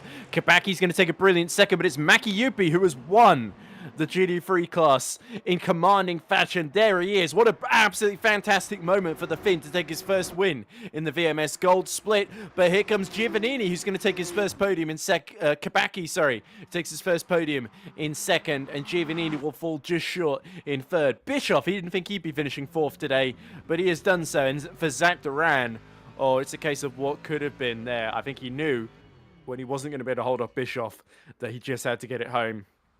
So, 10 points for 5th. It could have been so much more for Zach Duran today. Yeah, Zach Duran is going to be really annoyed with himself, especially if the fueling issue was the root cause of that lack of pace at the very end, because that is just purely a calculation issue on his part, and especially in the rain where you tend to have a little bit more fuel saving going on. You've got to think how bad could it have been for Zach Duran if that race had stayed dry? Surely he would have been able to fuel a lap and a half earlier than he was. Indeed, but I think also the rear tyres were the main culprit in having to do those 2 free spins, I think it was in the end. And including the off-track moment too. But anyway, confirmation of the final results. Yukamaki Yupi wins in his Mustang. What a fantastic effort from the Finn to have that breakthrough first victory. That's going to do his championship a load of good. Adrian Kabaki takes 2nd to just beat William Giovannini home. Marco Bischoff takes the late 4th position, but Zach Duran, the strategy very much playing against him there. He thought he had it covered, but he got jumped by Yaki Yubi, and then the rear tyres just absolutely betrayed him on several occasions there. Nick Dealey gets a top 6. Is that going to be Nick Dealey's best result of the season? It is, yes. His best result previously was 7th in Bahrain. So yes, Nick Dealey, consistency paying off. Jerome Mitchell does get it to the end. And is that going to be Jerome Mitchell's first points of the season? If I'm not mistaken, he was 11th. I believe it is. No, he was 9th and 10th in the last couple of rounds. But that is his best result this season, P7. So Jerome Mitchell shows sometimes if you get it to the end, you can profit. But unfortunately dropping off right near the start of the race was Maciej Kuschek, along with Belchio Neto and Robin Duporion, who crashed the pit entry somehow, which was quite surreal there. But yeah, you got to feel for them. Let's hope we see them back soon. In Hypercar, Jack Howell, 2nd victory of the season, and in dominant fashion, 13.6 seconds ahead of Jimmy Menard, with Francesco Adamu holding on to 3rd from Adam Zapla, despite Zappla's strong challenge at the end. Barnabas Fazekas took a fortuitous, but he nonetheless had to fight to get into that 5th position in the Peugeot ahead of Pascal Gerrig in the sister car. I think he actually overtook Gerrig as the race went on, so it was a solid, underrated, under-the-radar drive by Fazekas. Bernani was P7. Roman Freiron was P8. Olivier Demolien's gamble on the wets didn't pay off, but Demolien's, he was basically going to finish 9th today no matter what. But poor Lucas Cruiser crashing out of 5th position with just 2 more laps to go, wasn't it? That's heartbreaking for him. He'll still get a point for 10th, but a brilliant drive comes to nothing, it must be said. And then also running out of luck for Roman Marchand, Martin Mergley, and Sachin Sobers. All brilliant drivers, but none of them getting to the end. A lot of them just losing it at the Le Mans chicane, sadly. So a tale of woe for all 4 of them. But a tale of victory then for Jack Howells and for the first time for Yukimaki Yupi. And you can guess who wants to talk to us. It's the delighted Finn, Maki Yupi. So let's drag him in and hear what he wants to say. Indeed, we will drag the LMGT3 class winner for the first time, Yuamaki Yupi. How does it feel to take your first win here in VMS in the Pro Series Gold Split? Very good, very good. It was a bit tough, but feels good. Well, let's go through it sequentially, Yukamaki, UP, just to refresh your memory a little bit and mine too. So qualifying, it's looking very good. You're up in a couple of sectors, but it's the first sector ultimately where Zach Duran has got the legs on you. So you start on the front row. You get jumped at the start by Giovannini. And then did you sort of think at that point, well, I'm going to be fighting for third now and just holding on? Or did you think I can still get through here? Because you made a really, really good move on Giovannini at the final corner, didn't you? And then it was a case of outfoxing Zach Duran and the strategy. Yeah, I in the qualification I missed some break point in what was a good lap coming, but I fucked it up it. Oh, And apologies. sorry. Yeah, but yeah, in the race, I think after the 5 laps behind the Giovinazzi, I think I can go for the P1 chase, and it was a good good thing I go for it. Indeed, it was. Was there ever a temptation when you saw Zach Pitt to follow him in, or when the rest of the rain was falling, just maybe go for the wets, or because the GD3s always seem to be the first to switch to the wets, and then the hypercars follow, as they say. But everybody seemed to think because the rain had arrived so late, it was worth sticking it out on the mediums. It seems. Yeah, after the Jack bit early, I only check him lap times and see if I can go for same or better, and checking from that if I need to bit early too, but I can go faster all the laps almost, so I go the end. Yeah, and I'm sure it must have felt absolutely amazing to take your first win as you crossed the line. So good news. That's 25 points to your name, Yukimaki.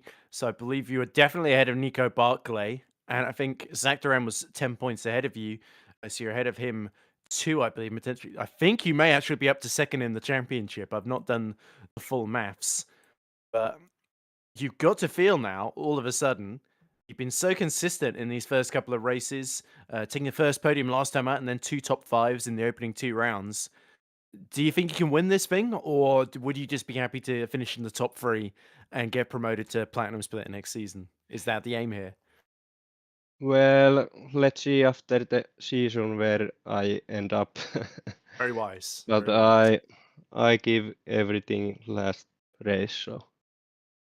Ah, brilliant. And we wouldn't expect anything, yes, less you can make a UP. So I think that's all I have to say. Ollie, do you have any more or questions, or are we done? No, I mean, it's just an absolutely brilliant race. All I can say is congratulations. I did not expect the overcut strategy to work quite as well as it did, but in the end, you managed to tough it out and get the better of Zach and take your first win. So a massive congratulations from everyone here in the comms box this evening.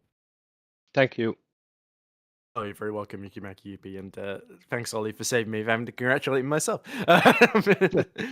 But anyway, we'll leave you to enjoy the champagne, Yukimaki, and yeah, best of luck for the next round, which, if memory serves, is obviously in 2 weeks' time, and it should be Le Mans. I think we're going back to Le Mans 1st of June for the endurance round, so that is going to be exciting then.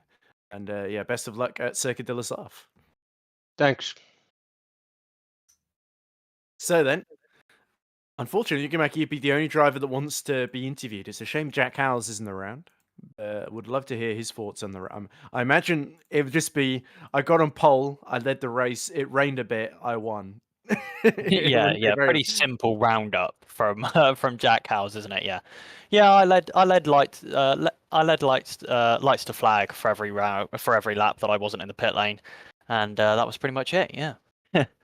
It was I don't want to say a boring race, but The middle part, the start was quite exciting. The middle part dragged a bit to the point that I was almost sort of relieved that I got called down to eat dinner. And then just before I got back, it started raining and it all started to kick off, didn't it? With that, and we got a brilliant climax. GD3 was especially good fun to watch because I think a lot of people had thought Zach Duran was going to pull away easily. Maki Yupi and Kabaki, it must be said, both of them pulled it out of the bag. Excellent performances from the both of them. And sorry. It's going to be really fascinating to see whether Duran can fight back, whether Giovannini can also get back on top of things, or if Maki Yupi is going to continue to be the form man and just continue to excel out there. Because as he said, he very nearly got pole today as well. Yeah, it was very close for Yoamaki Yupi, and I think it proves that he's making leaps and bounds in that Mustang at the moment.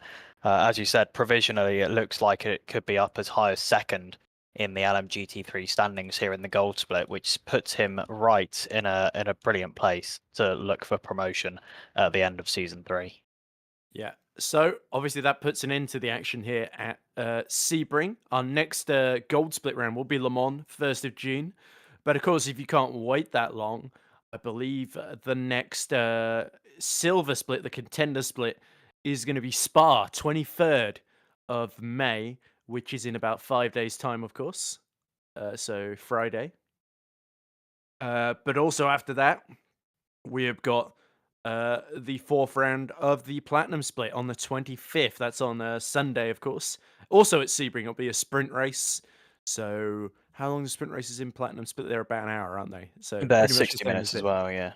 Yeah, okay, so pretty exactly the same race as what we've just seen, but with hopefully a much bigger field, and of course with some really, really big, with all due respect to our gold split, some absolutely fantastic names. Can James Baldwin take control of the sprint championship with another win? Can Jene Simoncic fight back yet to take a win this season, Simoncic, which is surprising? Can Fabio Grigoletto put the mess of Bahrain behind him and take control? And then remember, GD3, it's Prendergast versus Whitehead versus Andonovsky. And let's not forget, of course, Vojta Pelesny had been a messy round in Bahrain, also looking to get back on top of things as well. And can Callum Cripps as well get a decent finish out of the Porsche once again? That would be the other thing to look out for. Oh, we have actually got Adrian Kabaki who wants to be interviewed by us. I just noticed that. So let's drag him in for a last-minute interview. We are now joined in the commentary box by our second-place finisher in the GD3 class, taking his first podium. It's Poland's Adrian Kabaki. Congratulations, Adrian. Thank you very much. You really had to fight your way through that one. Yeah. You, William Giovannini, and Zach Duran had a brilliant fight in those closing stages, and you were having to do all the defensive work. You so nearly lost it at the end, but you just about held Giovannini off. You must feel proud of that. Yeah, I feel absolutely proud because the start wasn't like a perfect one because I lost position to Marco. Then I needed to like catch up and overtake him additionally. So it was a great race. And after that, also William had a worse pace than me, and I needed also to catch him. So yeah, I'm really, really proud. My consistency was on top today, and also these conditions were. I was absolutely surprised by these conditions. By the way, in the end, I thought that the mediums will be optimal for the rest of the race, but it turned out that they wasn't. So yeah, that's why I made a mistake in. I think that was the last lap, or maybe like almost last lap. Yeah, 29th or 30th lap, something like that. But I've made the little to no mistakes after that and before that. So yeah, I'm really, really happy with that result. As well, you should be. Obviously, as it rained, we saw Zach Duran pit very, very early from the lead for another set. It was the same set of mediums, wasn't it? And by the end, the rears were shot, and he even had to back off to save fuel at the end. Was there ever a temptation when you saw the lead pit to follow him on strategy, or did you see what Maki Yupi and Giovannini were saying out and think, and did you just think to yourself, well, if I just stay out as long as I can here, then I can see what the weather does and react accordingly? To be honest, I got a clear plan that I will go for a pit stop when I will not have enough fuel to continue the race. I was really surprised by this early pit stop, but I understood it because you just miss a lot of traffic and a lot of drama. He backed up, and I think that the worst part of it was like he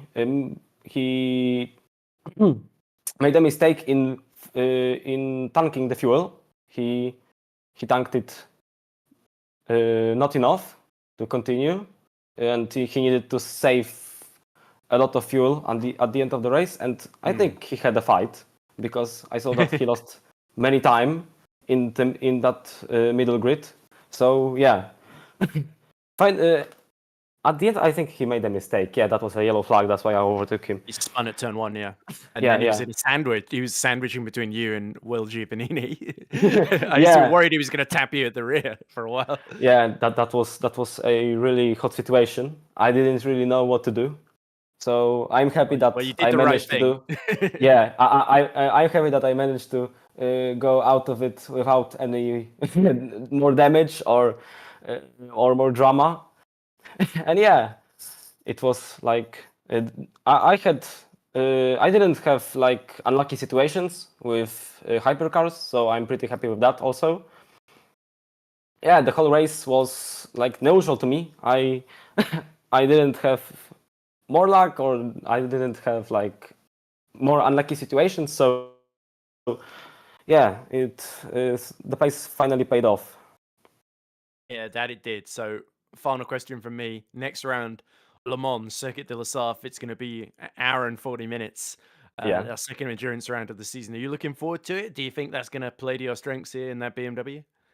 I don't know if the car is fast here after the BOP changes, but I really love the track. I think that Le Mans is like most driven track by me in this game. So yeah. I think a lot of people are going to say that. Yeah, probably. But I enjoy really racing there. So we will see. Compared to Imola or Fuji, this is a lot more comfortable track for me. So yeah, I'm looking forward to it. Maybe another podium, maybe another mixed conditions. We will see. We have seen it in the past, haven't we? But anyway, congratulations on the second position and your first podium. You'll be pleased to know, I believe you're up to 6th in the championship, ahead of Julian Weisenberger now in the GT3 standings. So Okay, thank you so much. onwards and upwards. And you put in a really, really spectacular show today, and put in some great overtakes, some good defensive driving, and I think that podium is just reward. Yeah, thank you very much. Right, so as you let Adrian Tabaki leave the commentary box, I think that's all from us. So, Ollie, do you want to do a brief plug for our valued and very appreciated sponsors? Oh, Ollie's gone. Right, I guess I'll have to do I it am then. here. I am very sorry. I had my microphone on mute because I was quickly having a conversation with my girlfriend and hadn't realised I'd left it on mute. It's Because okay. I am The same extremely thing- proficient in doing what I do. Same thing happened when my dad called me to go down for dinner. So yes, thank you very much, as always, to our wonderful sponsors here at the Virtual Motorsport Series. You've been watching the Coach Dave Delta Pro Series this evening. Coach Dave Delta, of course, the premier setup hub for LMU, ACC, iRacing, and more, where you can find setups that will improve your times by hopefully between about a second and a second and a half a lap, they like to say. Also with in-depth driver analysis and coaching available through the platform. Head to the link in our description and you'll be able to check out that wonderful, wonderful platform and get all your setup needs sorted for Coach Dave Delta. It will be especially handy if you might be thinking about taking part in pre-qualifying for Season 3. If you want to find out more news about that as it happens, make sure to follow the Instagram and join the Discord, also linked below and in our YouTube bio. So thank you very much for joining us here tonight. I'm going to run into the outro segment as well, if that's not a problem with you, Ed. Thank you all very much for joining us here tonight in the slightly less sunny than normal Sebring. My name has been Ollie Shakespeare, and I've been your co-commentator tonight, led by Edward Hunter, the absolutely brilliant Edward Hunter. So thank you all for joining us, and we will see you next time out in the Contender Series race on Friday at the same time in the same place. Thank you very much. Have a good rest of your afternoons or evenings wherever you are in the world, and we will see you next time.